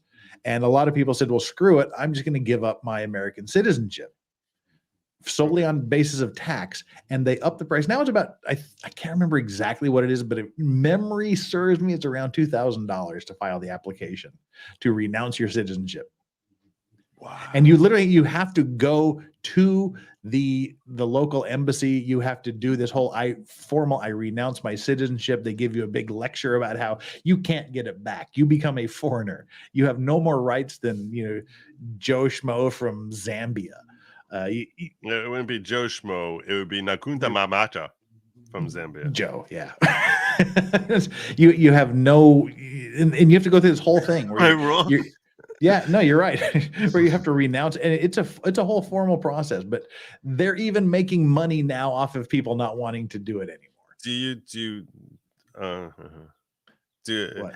It almost feels like you become a member of the True North Army when you're Probably. doing that. Like Is it's he like an giving out automatic passports? thing. Like all of a sudden, like things start parts of your body start shriveling.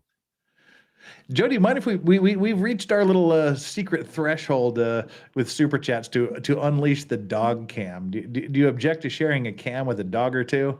Why would I object? Why would I object to that? Yoda has gone somewhere. I didn't don't know know there where was. Yoda went. I didn't know there was a secret number that we were working toward. Yeah, Look at that! We have dog cam. It's Wow. Yoda's somewhere else. This is strawberry. God, I need to up my grift. This is great. Yeah, it's a low grift. It's just like we get to the $100 super chat and we get the bonus dog cam. Oh, that's we passed that a while ago.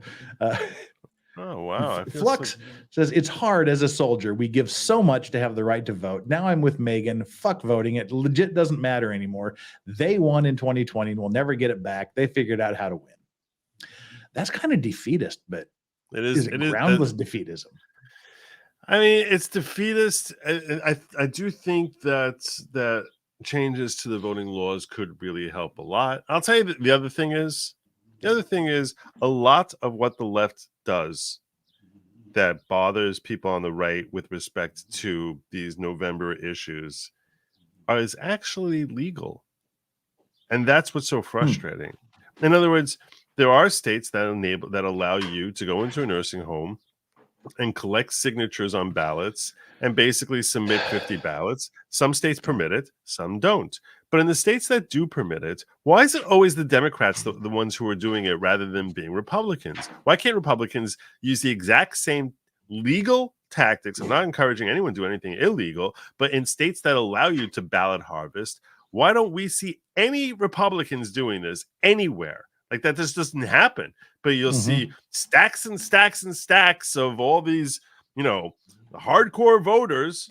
Like why is that? Why does that not happen the other way? And that's why is it that we went through 2 election cycles now with Republicans saying don't vote by mail, only vote in person? Why can't we have our kids sitting at home picking their nose, playing Fortnite or whatever, and that the Republican mom will come into them and say, here, sign this ballot, or is it cool if I sign for you? Or yeah, he said I can sign it, and sending it in.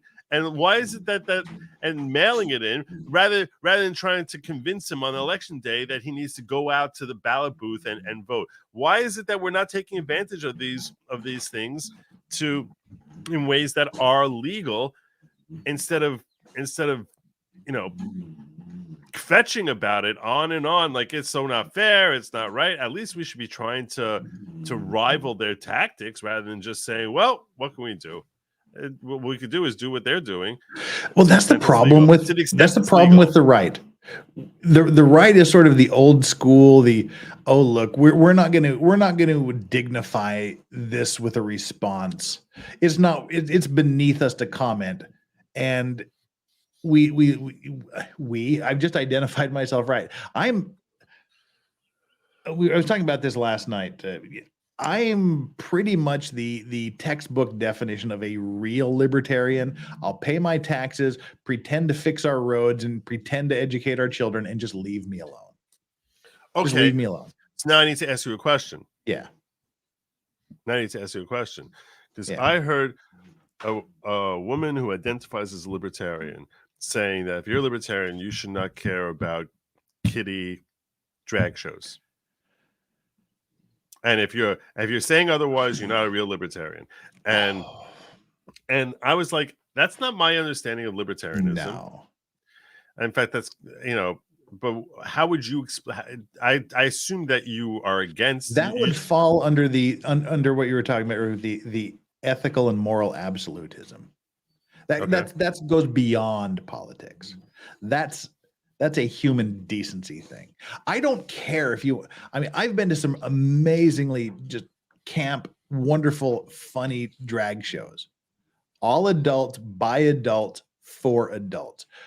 When you're 18, I don't care what you do. That's where the libertarian comes in. If you're an adult, do whatever you want. The world's your oyster. I don't want to hear. I don't want to know if you're straight. I don't want to know if you're not straight. I don't want to know anything about your bedroom life. I give zero fucks about it. That's not my deal. But if you're going to take that ethical and moral step and start doing adult things with 4, 5, 6, 8, 9, 10-year-olds, that's a completely different, that goes beyond politics and is just basic morality. And I think you could draw the line on it being once you recognize it as a social contagion. So I don't think libertarians would be like, oh, it's okay for you to cough in my face. Just because you have the freedom to cough doesn't mean you can infect intentionally. Yeah, libertarianism me. does not mean do whatever you want whenever you want. That's not democracy. That's not libertarianism. Right. It's because you have to, there's certain respect for your fellow man that you can't trample them. And I do think that kiddie drag shows are designed to spread a social contagion. That's the only reason. Otherwise, why would you be flashing your dingus in front of kids? Yeah. And what mom would say, like, oh, this is so great. Like, what are you, insane? I mean, think about that conceptually. Any mom thinking like, this is a good thing. They literally have to be out of their minds. They have to be just like insane. And I think their children, I think if you're that neglectful as a parent, that you shouldn't be able to be raising your own children. I think that you're a terrible, terrible human being. I think that you're literally poisoning. Yeah, any more than flowers in the attic, grandma feeding poison donuts to kids. If you're poisoning your kids' minds socially in ways that any basic understanding of human development would say this is a terrible thing to do to a child, even if it was completely straight, classic, typical straight thing. I mean, just imagine if it was not a trans woman, but it was a actual woman going up to your 4-year-old or a male stripper from Chippendales going up to and waving his junk in front of some 4-year-old, and you'd be like, wow, that's amazing. You're a sick individual, and you should not be around any children, even if they happen to pop out of your womb. I'm sorry, there's something really disturbingly wrong with you. And Steve Gosney trying to sidetrack us. Toys in the attic? No, Flowers different. in the attic. Flowers in the attic is a dated reference that I knew my friend over here would understand. It's a story. It's a horrific story. I don't know if I don't think it's based on truth, but basically, it's allegedly based on a Mormon family. Really? Flowers in the Attic is basically, it's a horror story about this group of 4 children, 2 boys, 2 girls, whose parents die, and they're raised by their grandparents, and the grandparents force them. They're supposed to be a beautiful kids, whatever, like really like strikingly good looking, and the grandmother basically locks them in the attic and forces and feeds them up there and doesn't let them come down, and pretends to the world that they don't exist, and they don't know why or anything like that, but they're basically stuck up there, and she's giving them continually donuts that the sugar that's coating them is actually poison. Like, she's literally trying to kill them off. I mean, I don't want to. I can spoiler it for you by basically explaining that these kids apparently were a product of incest, I think, which is why they have nothing to do with Aerosmith, Steve.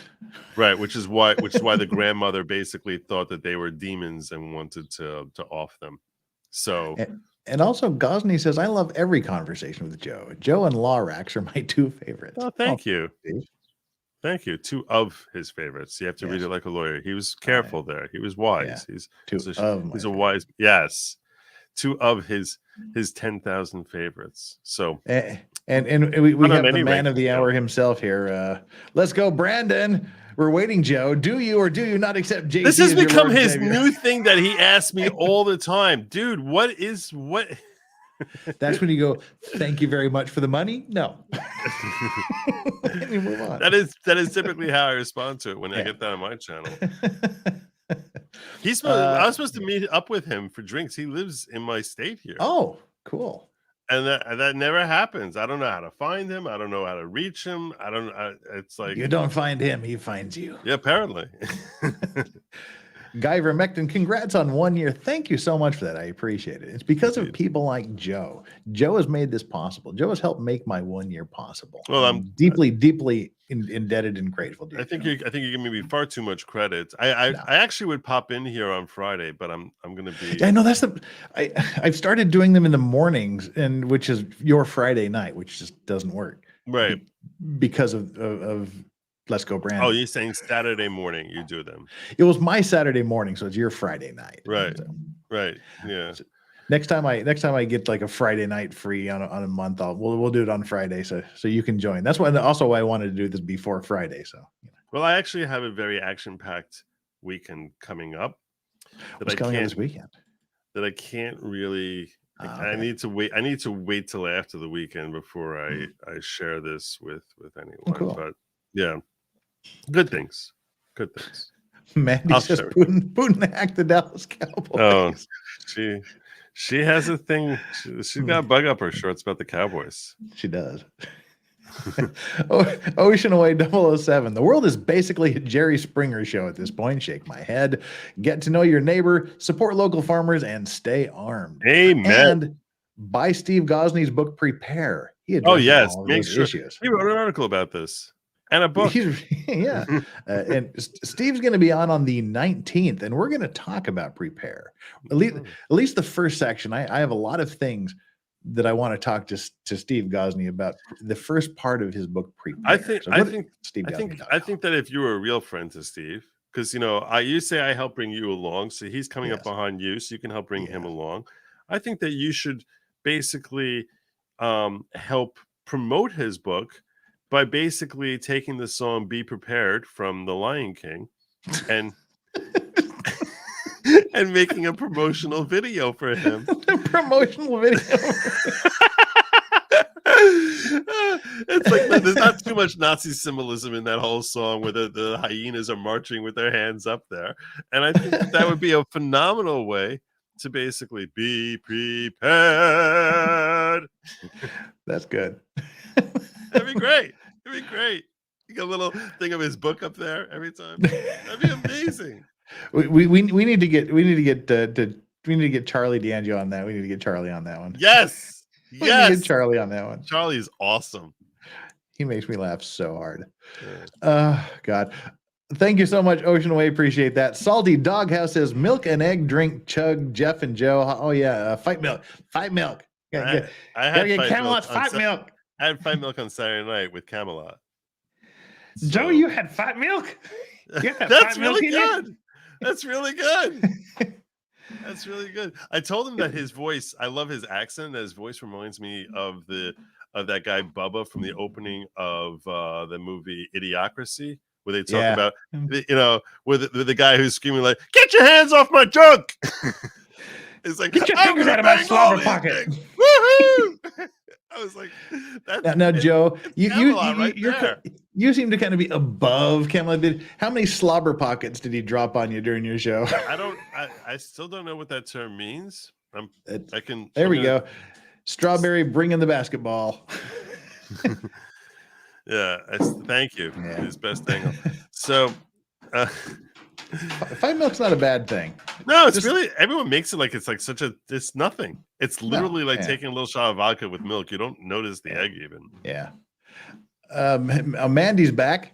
Mandy, thank you again. Also, Jeff, I'm loving the new bulldog on your dog cam. The new bulldog. It's adorable. You put this one in an NYPD hat. Okay.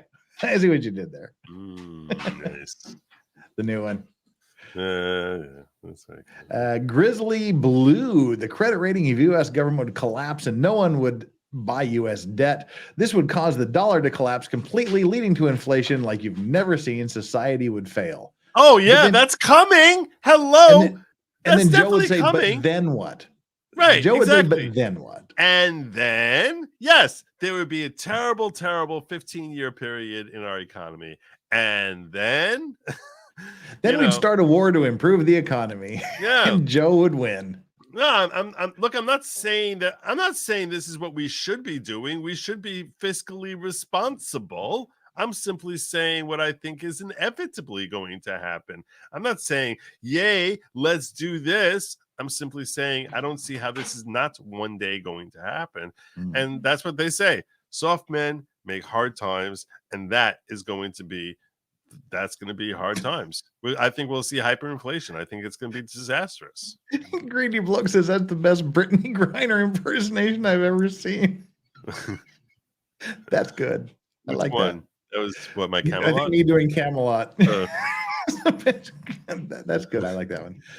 Let's go. Brandon says, I've got a good one. My dirty lib sister, who was younger, took my parents' ballots out of the mailbox, filled them in, and tried to have them sign them. Thankfully, they don't have dementia yet. Wow. Wow. Yeah, exactly. And now she'll be investigated for election fraud. Cool. Oh, did you see that story about they got one of the J6ers yesterday? Did they? So some girl that's featured prominently wearing a pink hat. And they brought like 6 different charges against her, 6 different federal charges against her because her ex-boyfriend saw her picture and went, "Hey, I know her," and ratted her out. Wow. That's why you remain on good terms with all of your exes, if at all possible. Yeah, he just said, "Oh yeah, that biatch. I recognize her. That's my ex." Are you on good terms with all of your exes? Most of them. I mean, almost Really? all of them. Yeah. Well, that's good. That's good. I'm a likable guy. It's like You are. my ex-wife is just about the only one, but we're still cordial, you know. So there's like maybe some way in the past people that we don't like each other, but yeah, I just tend to sort of say, you know, it's we're done. Let's just be friends, be cool, you know. Just move on. Her voice is deeper. Wow. Oh, and America virus is freedom. We're all caught up on the super chats now. Isn't government debt taxation without representation? No, you still have the taxation. They just keep raising it. And it's also your elected representatives are the ones who are basically, you know, it is a tax on the poor. Inflation kills the poor much more than the rich. The rich are excited about inflation. The uber rich are excited about it. They don't care. I want to be an uber rich just once. Why? Everyone makes it like, hey, you know, I think it's a common misunderstanding that people assume that if you have lots of money, that somehow you're happier. This is like, it's like all the toys and the trips and stuff like that. It just starts becoming, life becomes numb. It's look, I don't wish financial struggles on anyone. No. But the fact that you sort of have a motivation that you really got to get up today to help, like, you know, to get something done, it lights a fire under you. And it's like, you know, I mean, that if once you've reached the finish line, well, there's no more race left. It's almost like, okay, are you a fan of any sports team? None in the States, really, but you know, we'd have anywhere in the world. Well, yeah, sure. Who? Well, we have our local baseball team, the Lotte Giants here. But okay, if the Lotte Giants win the Korean World Series, so the march all the way up there is amazing. But the day after they win the World Series, you're sort of like, well, what's tomorrow? And it's like, there's nothing tomorrow. And you sort of almost like miss the battle that you accomplished and succeeded in. So it's like if you make it to a point where you never have to worry about money anymore, you either continue making money because you just became that kind of machine, in which case you're not really enjoying your life, or you start enjoying life, and you can enjoy those pleasures for 3 months, 6 months, 10 years. There's a certain point in time where it's almost like the same way people question, and I have an answer on this question, but a lot of people question, how can eternal heaven be something enjoyable when you get boring after a certain period of time? And I say no. I can actually explain how not. But when it comes to enjoying pleasures, as far as soaking up what everyone, the riches of this world, whether it's, you know, amazing cars or women or houses and trips and whatever it is, or cool gadgets that they'll come out with that we haven't even conceived of yet, it's like it just becomes nothing, dude, like something empty. I mean, I think being Elon Musk permanently would be much more of a curse than a blessing, Because, like you Yeah. said, you have nothing to look forward to. You want to buy Twitter, you buy Twitter, and you don't care. Yeah. But it would be fun for a day, wouldn't it? Oh yeah. Oh, for sure. Oh, for And sure.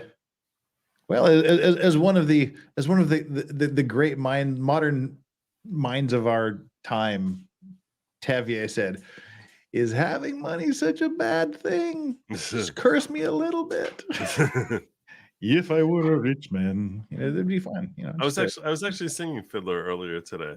That's just one of my faves. At least until they get into all the Russian, you have to leave your village. Well, while they're in the village is great. Then it gets into the reality sets in. Then it's no. Oh yeah, really depressing movie by the end. Yeah. But The first half of the movie's great. yeah, pretty much. And they know where to Jeff stop Bezos is sexy. Oh dear. Oh my God, really? Yeah. Well, Elon type money is a curse for certain. Well, that's what I like. If you look at all of the like fantasy books, like Lord of the Rings and whatnot, and all the science fiction movies where you have immortal people, they always say that the mortals have the blessing of death. It's a blessing. The immortality is a curse because it never ends. There's nothing. There's nothing to live for. There's nothing to wait for. There's nothing to expect. There's no release. So yeah, it'd be fun for a day or two. Yeah, I mean that's just like like an Elon Musk shopping spree. That'd be fun. Yeah, I mean, if you think about it, in Ecclesiastes, where Solomon wrote, like everything is nothing. Yeah, everything is emptiness at the end of the day.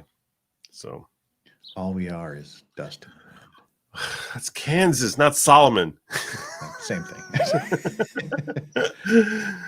Like sands through the hourglass. These are the days of our lives. We're living in Clown Planet, Joe. We really are. Yeah. But that reminds me, like there's an Asian saying, like, may you live in interesting times. Yes. Is that a curse or is that's a Chinese curse? Yeah. I mean, I think anyone would call these interesting times. Do you? Let me ask you this, okay? Of the big media giants, which do you think we see that these big media giants? You talk about how everything ultimately ends. Yeah. So, which of these big? You saw MySpace was huge. I mean, huge. So Yahoo was huge, and they're still both technically around, but AOL, massive, and ultimately they collapse. So my question for you is, which do you think is most out of all the big tech? So we talk, Google, YouTube, Facebook, Amazon, Twitter. Which of the big tech giants do you think is most ripe for a collapse? Has Facebook collapsed yet or not? If it's not Facebook, that's next. Okay. Why? Because and it's the same reason AOL collapsed, the same reason MySpace collapsed, the same way different these media services have all collapsed. They start out offering something that people want, a basic, very limited niche market to do things. And then they start thinking, well, what else can we do? What else can we offer? What can we change? What can we improve? They make improvements that literally no one asks for. And then people go, all right, you've gone beyond what I want to do with you. If you look at everything, we go back to something simpler. Okay. MySpace was simple. You posted things to your friends. You posted music. You left little musical notes. Then but MySpace was destroyed by Facebook. Yeah. And then much as Blockbuster was destroyed by Netflix. So my question is, so now what's going to be, what do you think? Do you think that there's anything out there today that will destroy Facebook? Like I said, something that would destroy Facebook. I think Instagram, Twitter, and TikTok are doing it. Well, Instagram is part of Facebook. I mean, he owns that already. But by destroy, I mean, it would just be obsolete, and people are flocking. Like our generation is about the only people that use Facebook now. Mm-hmm. It's like these rotary phones. I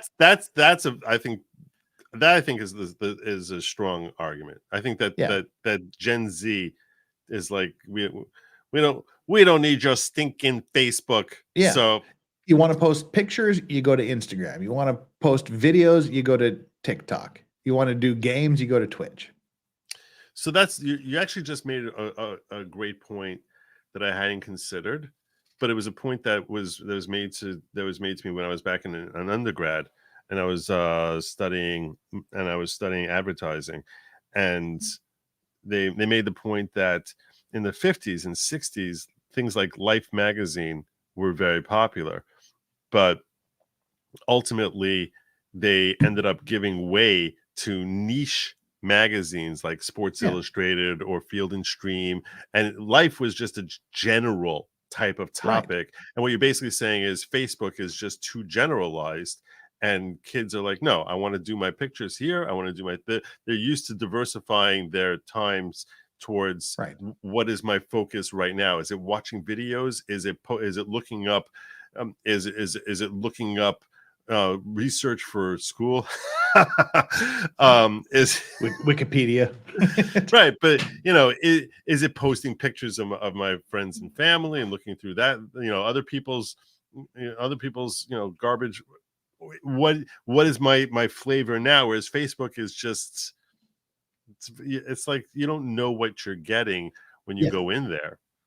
Well, I think John Gary just said it here. Facebook is destroying itself. Everything has destroyed itself, I think, because you go to them because it does one thing you want to do. You can't have one thing do everything you want, because there's a billion people using Facebook and they all want something different. They're perfect. They're ideal. They're perfect package. Oh, if Facebook did this, it would be perfect. But I'll push back on that. Push back on that by pointing this out. Amazon became popular because it was one-stop convenience. You can go there and you can get a suit or you can get a garden hose. But it was books before that. Right. It was only books in the beginning. And it exploded once it became one stop of everything. So in that sense, but I guess they're limiting themselves. It only does one thing. It allows you to buy something. Right. Now, if they started doing, Amazon live streaming, it'd be why there's already other live streamers out there. Why did eBay die? Because of Amazon? You never hear. And eBay was the biggest thing in the world in the early aughts. Yeah. In late 90s. I haven't thought about eBay. And you haven't. And that's my point. That's my point. You haven't. No one has. And I'm wondering, was it just a fad type of thing? Did Craigslist kill eBay? Maybe. I don't know. But Craigslist, no one talks about Craigslist anymore. True. Because Amazon destroyed all of them. eBay died because of PayPal, says Mandy. That's interesting. How did eBay? Oh, because you could just. I thought eBay was Amazon. Does anybody use eBay anymore? God, Salty's Doghouse is very upset by the notion that eBay is anything other than a thriving business. I don't know if you can appreciate just how big eBay was back in the day. That was where you went to go to buy anything. Yeah, and today you ask a kid under 25, you suggest that they go on eBay and they'll look at you like, what is that? eBay has always been kind of like the internet's flea market, where somebody has something to sell and you can get it from them. Right. And then it became something that you could buy brand new things on eBay. So in that sense, maybe you're right, that they became more generalized. Instead of being a flea market, it's like you don't know what. Beelzebub Pig Beana says, I bought my wife on eBay. Nice. That was pretty good. I bought some niche things on eBay. Okay, I'll admit, I looked at eBay probably 2 years ago because I was looking for a specific watch band. Okay. I figured someone would be selling it. Of course, they weren't, but. So I think maybe if you're looking like for one specific out of print thing, maybe I would go. Right. Okay. Like, out of print books or like old newspaper things or magazines. I don't know. eBay is the new Craigslist. Okay, well. 1 out of 2 sneakers on eBay are fake. Well, see, that's the problem. Like the brand name things I would never, ever, ever buy from eBay because there's just no way of knowing you're going to A, get it, and B, when you do get it, it's going to be real. Yeah. would it be wrong? Again, I haven't thought about or used eBay forever, but would it be that's sort of like the internet's garage sale? It's a flea market. I mean, it's the same thing. Yeah. Right. Yeah. But I actually think that out of those giants, I think Google, Twitter, and Amazon are the safest right now. Yeah. Like I think YouTube has problems. I think YouTube is ripe for being taken down. You see competitors starting to rise up and get their traction, and there's so much that's objectionable with it. Google has seen a lot of people try to rival what they do, and everyone fails in comparison, whether it's Bing or even DuckDuckGo or whatever. They seem to be sufficiently they seem to be really, really strong. But I think YouTube and Facebook, it's one of those is going to be the next giant to fail. Twitter I think is getting stronger. I think Twitter is like, I know a lot of people on the left have turned on Twitter, but they're offering new services which enable them to deepen their entrenchment as the marketplace of ideas. This comes back to our conversation about Tucker, and his switch over to Twitter. And I think that the popularization of spaces where you can actually have an actual public square of people talking with each other, it feeds into the condensed thing. I don't think longer tweets are a good thing. I think that's a mistake that Elon's making by having those longer tweets. I think that people don't want to read. That it becomes like a blog when people start writing longer stuff. If you want to have any chance of a post of a tweet going viral, you have to keep it like 70 characters or less, not 140. Yeah. It's got to be nice and tight. And now it's 5,000 because Elon got bored one day. It's so stupid. It's crazy. But I'll tell you, that Twitter Blue is worth the $8 a month to go and edit tweets. I love Twitter Blue. If I knew that I could undo tweets, that I can edit tweets, that I can like hit send and they'll give me 20 seconds to be like, "You sure? Are you sure?" And I'll be like, "Wait, no, wait, I changed my mind." It changes everything. The only thing they need to do is still allow you a chance to edit your responses to tweets. Yeah. They still give you like 30 seconds to think about it, but then I always go back and go, "Oh, I misspelled that word." But yeah, that's worth the $8 a month just to be able to edit my stupid and just seeing post. how it makes some people on the left cope and see when they see it, like, "Oh, you're a blue check mark." Like, yeah, to me, literally blue check mark just means I get to edit my tweets. That's literally all I care about. I don't care that I have, even if they took away the blue check mark, I would still pay $8 a month to be able to edit my tweets. I feel you. That's all. I feel you. Oh, God. Jim Satala says the Treasury has enough money to pay the debts. They just have to stop spending new money, like no more billions to Ukraine. They expect the GOP to cave. The GOP has caved. When it comes to Ukraine, who's screaming against it other than Rand Paul? I mean, who's fighting against it? The Uniparty is marching lockstep because it makes both of them way more powerful. If you're Mitch McConnell, Lindsey Graham, you got Lockheed Martin that's basically kissing your butt. It's everything about the Ukraine war works for the Uniparty in ways that just feeds their interests. Well, it's not even fair to Ukraine. I mean, we throw billions and billions and billions, if not trillions of dollars to everywhere else in the world. Mm. So, yeah, I mean, it's just to point to one thing and say, that's the problem.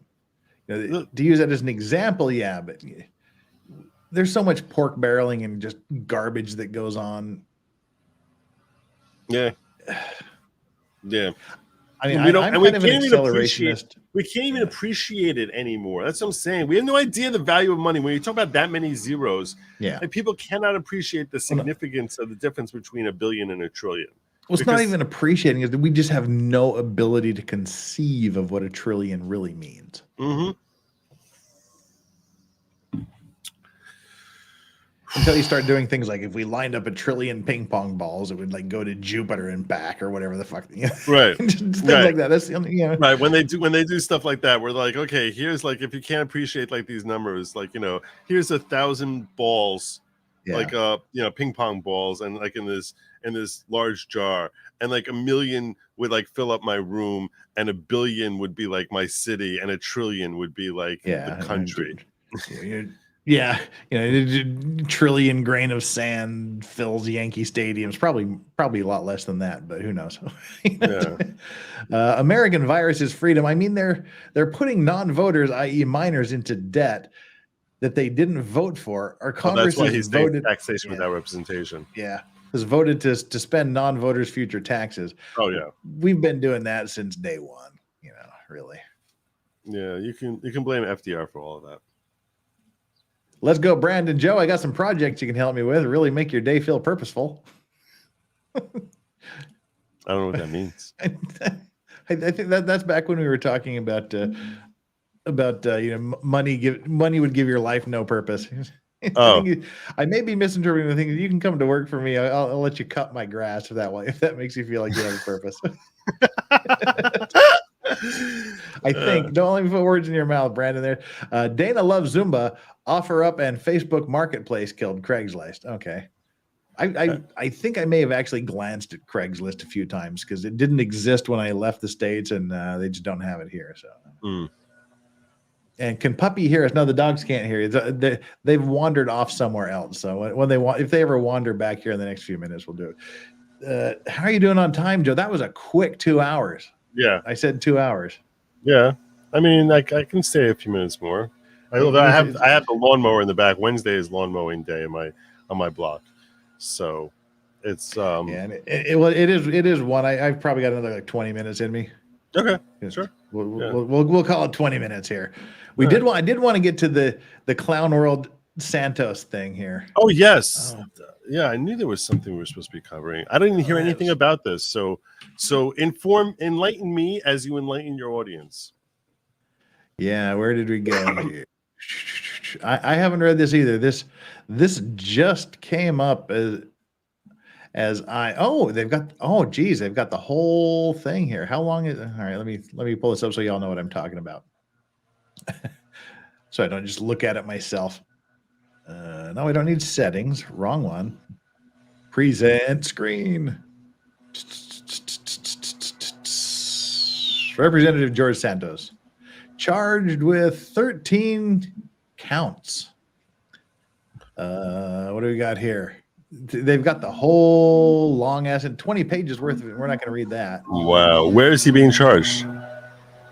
Let's see. Congressman George Santos surrendered Wednesday morning to face federal charges of fraud, money laundering, theft of public funds, and false statements. Santos surrendered at the Alphonse M. D'Amato Courthouse in Islip, New York, in central Islip. Islip. Yeah. Khalila. He's charged. It really is Islip. It's pronounced Central Islip. I'm not making that up. I know. Yeah, you are. It's Islip, isn't it? I'm really not. It's really Central Islip. All right. Whatever. I'm a New Yorker. I've been to Central Islip. I know. I got to defer to you there, even jokingly.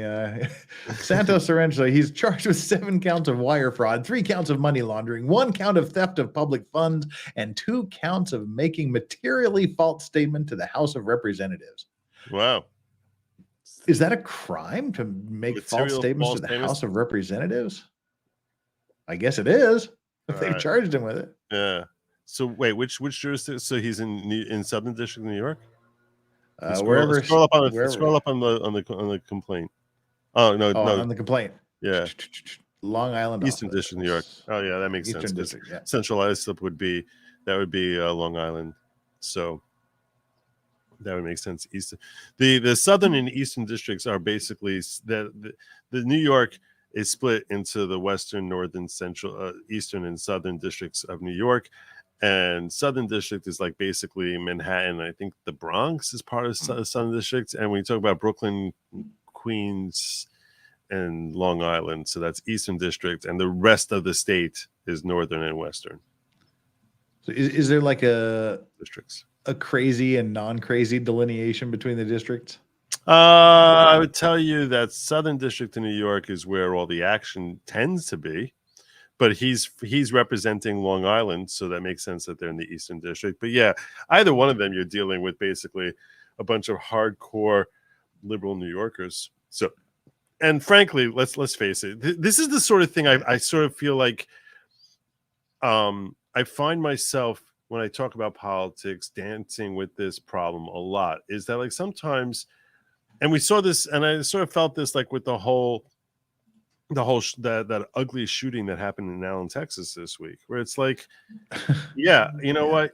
I agree with you. This person is horrible, but you're using this incident or individual as a basis to basically pretend that that's a reflection of ideologies I agree with. So it's almost like I feel like I'm being baited into defending the indefensible, and it's like, so yeah, Nazis are bad, and I don't care if they call themselves right winger or left winger. They're evil scum. They're terrible human beings, and even if he wasn't a Nazi, that guy's a scummy piece of garbage who fortunately is no longer walking the earth. I mean, anyone who would do something that monstrous is a terrible person. But now all of a sudden it becomes something like, this is what the right turns out. Similarly, this guy over here, so he's a Republican. So then the first thing that Republican Party certainly and conservatives generally will tend to do is defend him. On the other hand, he's a slimy human being. He's a terrible person, this guy Santos. He's just a bad person. So now it's I can admit and own that, yeah, you know what, along the camps that I would be more likely to support, there's some terrible human being. Some of them are doing things that are indictable, like Santos. Some people who are no less slimy and perhaps far more dangerous are named Mitch McConnell or Lindsey Graham. So yeah, can't argue with that. The indictment says Santos induced supporters to donate to a company under the false pretense that the money would be used to support his campaign. Instead, it says he used it for personal expenses, including luxury designer clothes and to pay off his credit cards.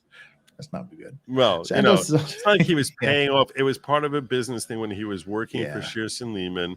And do you think he was that clever? I don't think he was that clever. You think I don't know if you remember, like some of his lies were like when I said I worked for Lehman Brothers, even though they say they have no record, I meant like I worked with them because I called them when I was like reaching out to them and I was trying to sell them like cleaning supplies, and I worked with. Yeah. I see. You thought I meant You thought I was saying that I was hired by them. No, that was never it. It's the guy in the bar. I was like, yeah, I was a Navy SEAL. No, I mean, I worked with the Navy SEAls. I mean, okay, I think I met one and opened a door for him once. No. You thought I meant like Navy SEAL. No, I went to the New York Aquarium and I shook hands with Navy the SEAL and right, and they're. I was on a ship once and there was a SEAL jumped on the deck. Yes. He's accused of lying about his finances on congressional disclosure forms and applying for and receiving unemployment benefits while he was employed as a regional director of an investment firm and running for Congress. Right. U.S. Attorney Brian P. said the indictment seeks to hold Santos accountable for various alleged fraudulent schemes and brazen misrepresentations. Not just misrepresentations, brazen misrepresentations. Those are the ones you got to watch out for. Don't get brazen with me. Nice. Taken together, the allegations in the indictment charged Santos with relying on repeated dishonesty and deception to ascend to the halls of Congress. Or should it be descend to the halls of Congress? I'm not sure. Right. And this enrich story himself. is coming to a Netflix near you real soon. Santos will be arraigned. So he's got to actually go through with what he said he did, but put on a dress, claim he's trans, and he's just misunderstood, and he'll be forgiven. Santos will be arraigned this afternoon before U.S. Magistrate Judge Arlen R. Lindsay at the federal courthouse. Representative Richie Torres issued a statement saying the criminal prosecution of Santos is long overdue. How could it be long overdue? We didn't know he was this guy until recently. It should have happened 10 minutes after he was sworn in. Yeah. He's a pathological liar and lawbreaker who lied to the voters of New York State. Well, that's pretty much every politician, I believe, and defrauded his way into the United States Congress. He's particularly pathological. That's what I'm saying is I can't defend this guy. This guy I True. can't. I'm like, you know what? He's a scummy human being. About 800,000 Americans have been continually deprived of the honest representation they deserve in the People's House. Although the details of the federal prosecution are not yet fully known. Oh, I think they are. It seems like they are up there. There's 20 pages of reasons. Yeah. Yeah. Where'd we go here? What? How much jail time is he potentially facing? Probably a lot. 13 federal charges. I mean, I actually think he could spend decades in jail for this. One thing is crystal clear. Either Representative Santos must resign or House Republican leadership under Speaker Kevin McCarthy must summon the courage to join House Democrat. I don't think it'll take much courage to boot him out. And yet, but to be fair, yet he hasn't still, he hasn't spoken out really against him. Well, now, see, this last sentence, Representative Santos is a deep rot of corruption at the core of Congress. Yeah. He's still kind of out there on the far end branches, I would say. He hasn't been there long enough to be at the core. Part of the core of Congress, yeah. Core, I think, the Pelosi's of the world and the old guard. Yeah, he learned how to grift off of the corrupt core, I believe. It's funny when you're talking about the old guard. I was just thinking, one day she's going to be dead. Soon. Yeah, I mean, and not that I want her to. Not that I'm wishing it happened any sooner than natural, but right. No, of course not. And I definitely am not encouraging anyone to cause her harm. I mean that. Yeah. Not facetiously. Yeah, I mean that very sincerely. I don't want anyone to cause anyone harm, but and I was just thinking that when she dies, you're going to see her being lionized as some sort of heroic, female leader of the left. Maxine Waters. Yeah, she's going to be canonized as some heroic figure, as a heroine. And I will say this about her: she is a masterful politician in every ugly sense of the word. She's good at how she frames things. She's good at how she can spin things. She's a very, very skilled politician. But it sort of turns my stomach that gross individual one day is going to be heralded as some powerful, inspiring woman. It's like this is not the sort of person that should be inspiring any portion of our youth. Our youth should be inspired by actual integrity. Our youth should be inspired by values that promote society rather than divide society. Right.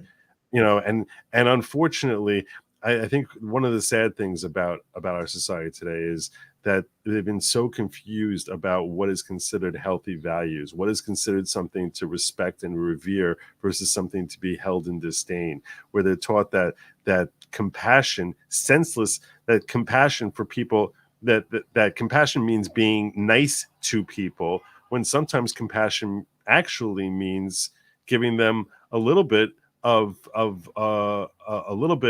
direct truthfulness that might hurt their feels, and a little tough love. Yeah, that tough love is actual love, and that sometimes it's cruel to be kind, and all of these values and natural sensibilities, which were easily understood on an intuitive level by all of humanity for several millennia, seems to be lost in the West today, and that's why they're going to end up revering and idolizing these terribly divisive and divisive, awful role models as if they're inspirational, and it's disheartening.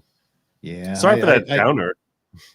I just agree with the as the great the poet Nick Lowe saying, you got to be cruel to be kind in the right measure.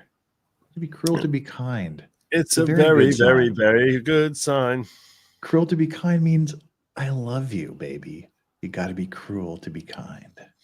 See, and that's the thing. When I heard that song, I always wondered, does that mean that that because you're being kind, you're being cruel, or that I'm going to be cruel because that's kindness. Like I always wonder when I hear that song, it's a little confusing to me, the lyrics of that song, even though I happen to agree with the sentiment. It's obviously reflecting what I was just saying, but yeah. That's Nick Lowe. It's actually a really good song. But it is. It's a very, very, very good well, Porcelain Thunder has simplified things for us about Nancy Pelosi. Nah, her constituents are just stupid. Mandy says, Legal Vices, you currently have more viewers than DUI Guy. How do you feel? DUI Guy who? Nice. DUI Guy who? Really? How many viewers do you have? Are people actually watching this? Well, when I clicked that, we had 615. Now we got 594. Oh, so that says more. That says more about Larry's stream than it says about my stream, I think. 20 fools. Wow. Yeah. But we do have 594 likes. Oh yeah, by the way, about 1 million years ago, I did put up the today's like and subscribe poll, which is particularly lame because I did it after we started and didn't have time to think. Yes, did you hit like and subscribe buttons? Of course. Now vote. Who will be the next president? Donald Trump, 51%. Joe Biden, 6%. Joe Lawgig. Wow. Joe Logic's 22%. And Legal Vices, Jeff Vices, 22%. We tied for third. Nice. We tied for third. Second. Just like our Kalila thing came to a draw. Yeah. And Derna 1804. Public debt isn't just a future payment. It's a right now tax. They're giving out money, but the supply of stuff has not gone up. Purchasing power tax. Destroys the poor. Destroys them. Well, speaking of taxes, the one thing I really enjoy about being an expat is we have an automatic extra month to procrastinate. Do you really? Yeah. We get an extra month. To May 30th. So really, yeah. Wow. So you get an extra month to procrastinate. Are you incorporated yet? Or is there an Legal Vices LLC? No, I with my visa status here, I can't do that yet. I'm working on getting my visa status changed to where I can do that under Korean law. And so then the write-offs commence. Nice. I had a lot of those in 2022. Yeah, and because I get the foreign earned income exclusion, I can't incorporate in the States. Then I just lose all the tax benefits of being here and being able to write off just automatically a huge chunk of my taxes. Yeah, because here's the thing: when you live on camera, it's really hard to figure out what's not tax deductible, what's not a write-off. Right. Like if you're on camera enough, it's like, all right, I'm eating on camera like that. Today's lunch is sponsored by tax write-off. Yeah, you just go, delicious chicken I'm eating here. Then you're right. Okay. Giving a food review. Trust me. Do you know what my 2022 alcohol write-off was? Oh, Are you dude, kidding me? Are you kidding me? If I could write off my booze, holy crap! Of course, it's all a write-off. How is that not a write-off? It is for you. How is that not a write-off? Would I be drinking all of this, on a Tuesday, if not for the fact that it's related to the show? So yeah, it's all right up. If not for Let's Go Brandon, basically shoving, ripping my mouth open, go, it's so good. Well, see, and that's the beauty of being an American citizen. I get double taxed.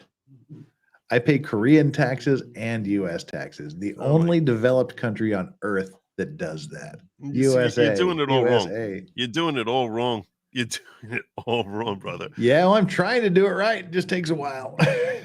as soon as I get my visa worked out. Yeah. When I move, which I've already started talking to Lady Logic about the whole moving thing. Moving to Delaware, are you?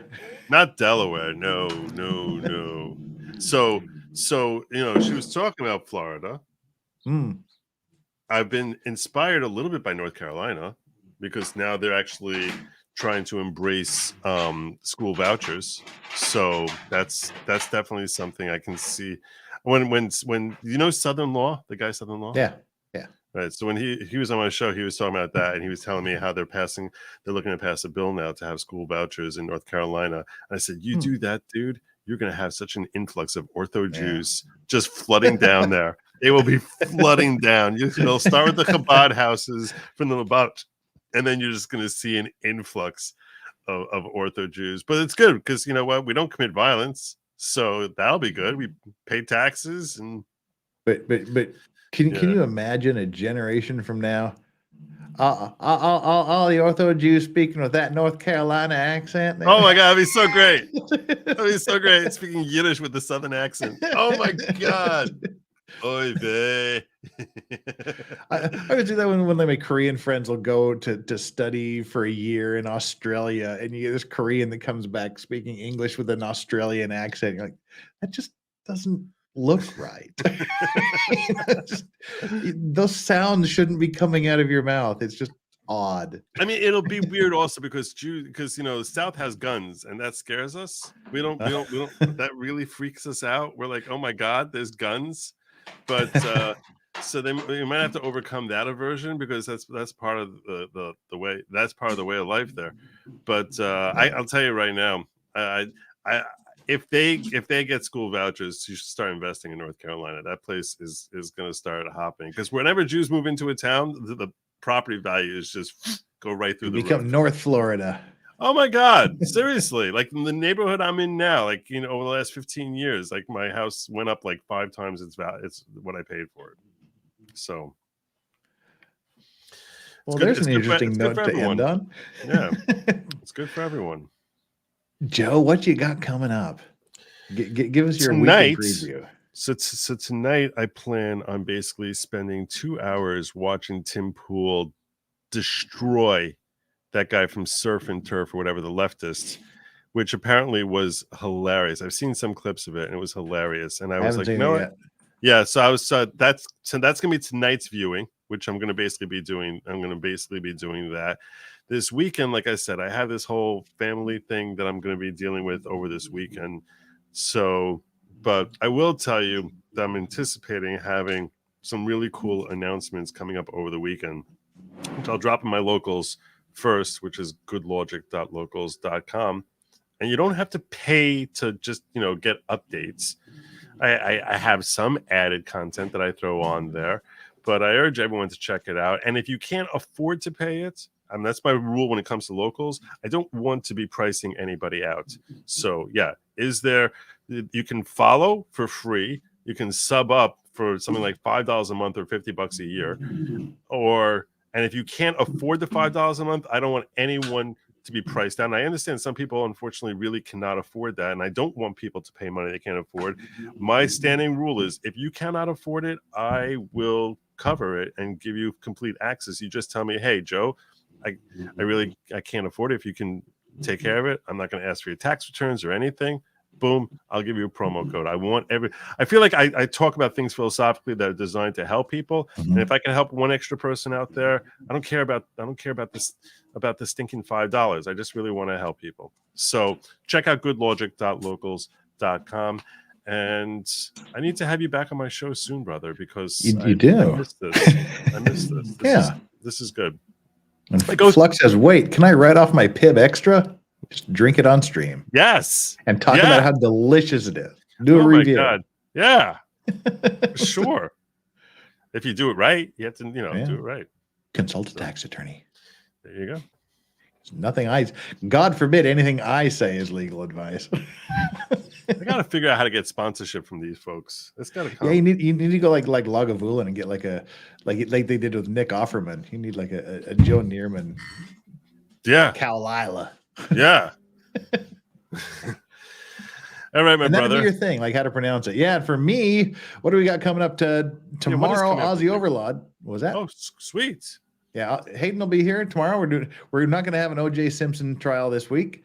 We'll do Aussie Overlord on Thursday. Friday is the F Friday stream, and right now the definites and the definite maybes are Ari, Jacob, Flux, potentially Criminal, Drex, Danny on Direct, Steph the Alter Nerd, Aussie Overlord, Natalie Wisco, Steve Gosney, Infinity. Wow. Nicholas Staroff, Chandler Remington, Meme Copium, and Legal Mindset. And Legal Mindset too. Yeah, and so next month I'm going to try to get back to doing it Friday night just for you, Joe. So it'll be Friday morning your time. Oh, that's so thoughtful. Because I miss having you pop in when I'm liquored out of my gourd. That's what she said. And that was a really good one. That was good. That was a really. I like that. That was nice. Thank you. Thank you. Yeah, wow, that was good. All right. Well, I'll be here all week. See you guys. Thanks for having me. It was great. Take care. Adios. You got to walk out on a strong one, right? And spoiler, Brandon Lesko is front loaded 10 shots already. Oh, nice. So what could possibly go wrong? What could go wrong? And then what are we coming up next? Coming up next week, we've got Megan Fox, Solomon Anderson, Steve Gosney, and OJ Simpson, along with a Maritime Monday. Damn. Joe, thank you so much for everything you've done over the past year, for the friendship, for the advice, for come to America. I'm not going to Korea. Come to America. Come to the East Coast here, and I'll be there to Anime Matsuri in August. Like I said, I give two shits about anime, but yeah, Texas is far. I know it's farther from Korea. What's your excuse? I'm just going to meet everybody. Things need to happen, but definitely. All right, my brother. Thank you, Joe. Appreciate it. Thank you so much for having me. It was really my pleasure. Take care, my Mods, thanks for being here. Chad, thank you for being here. Like and subscribe to Joe. Like and subscribe me, and we'll see you all tomorrow. Godspeed. Where's my new outro? There we go.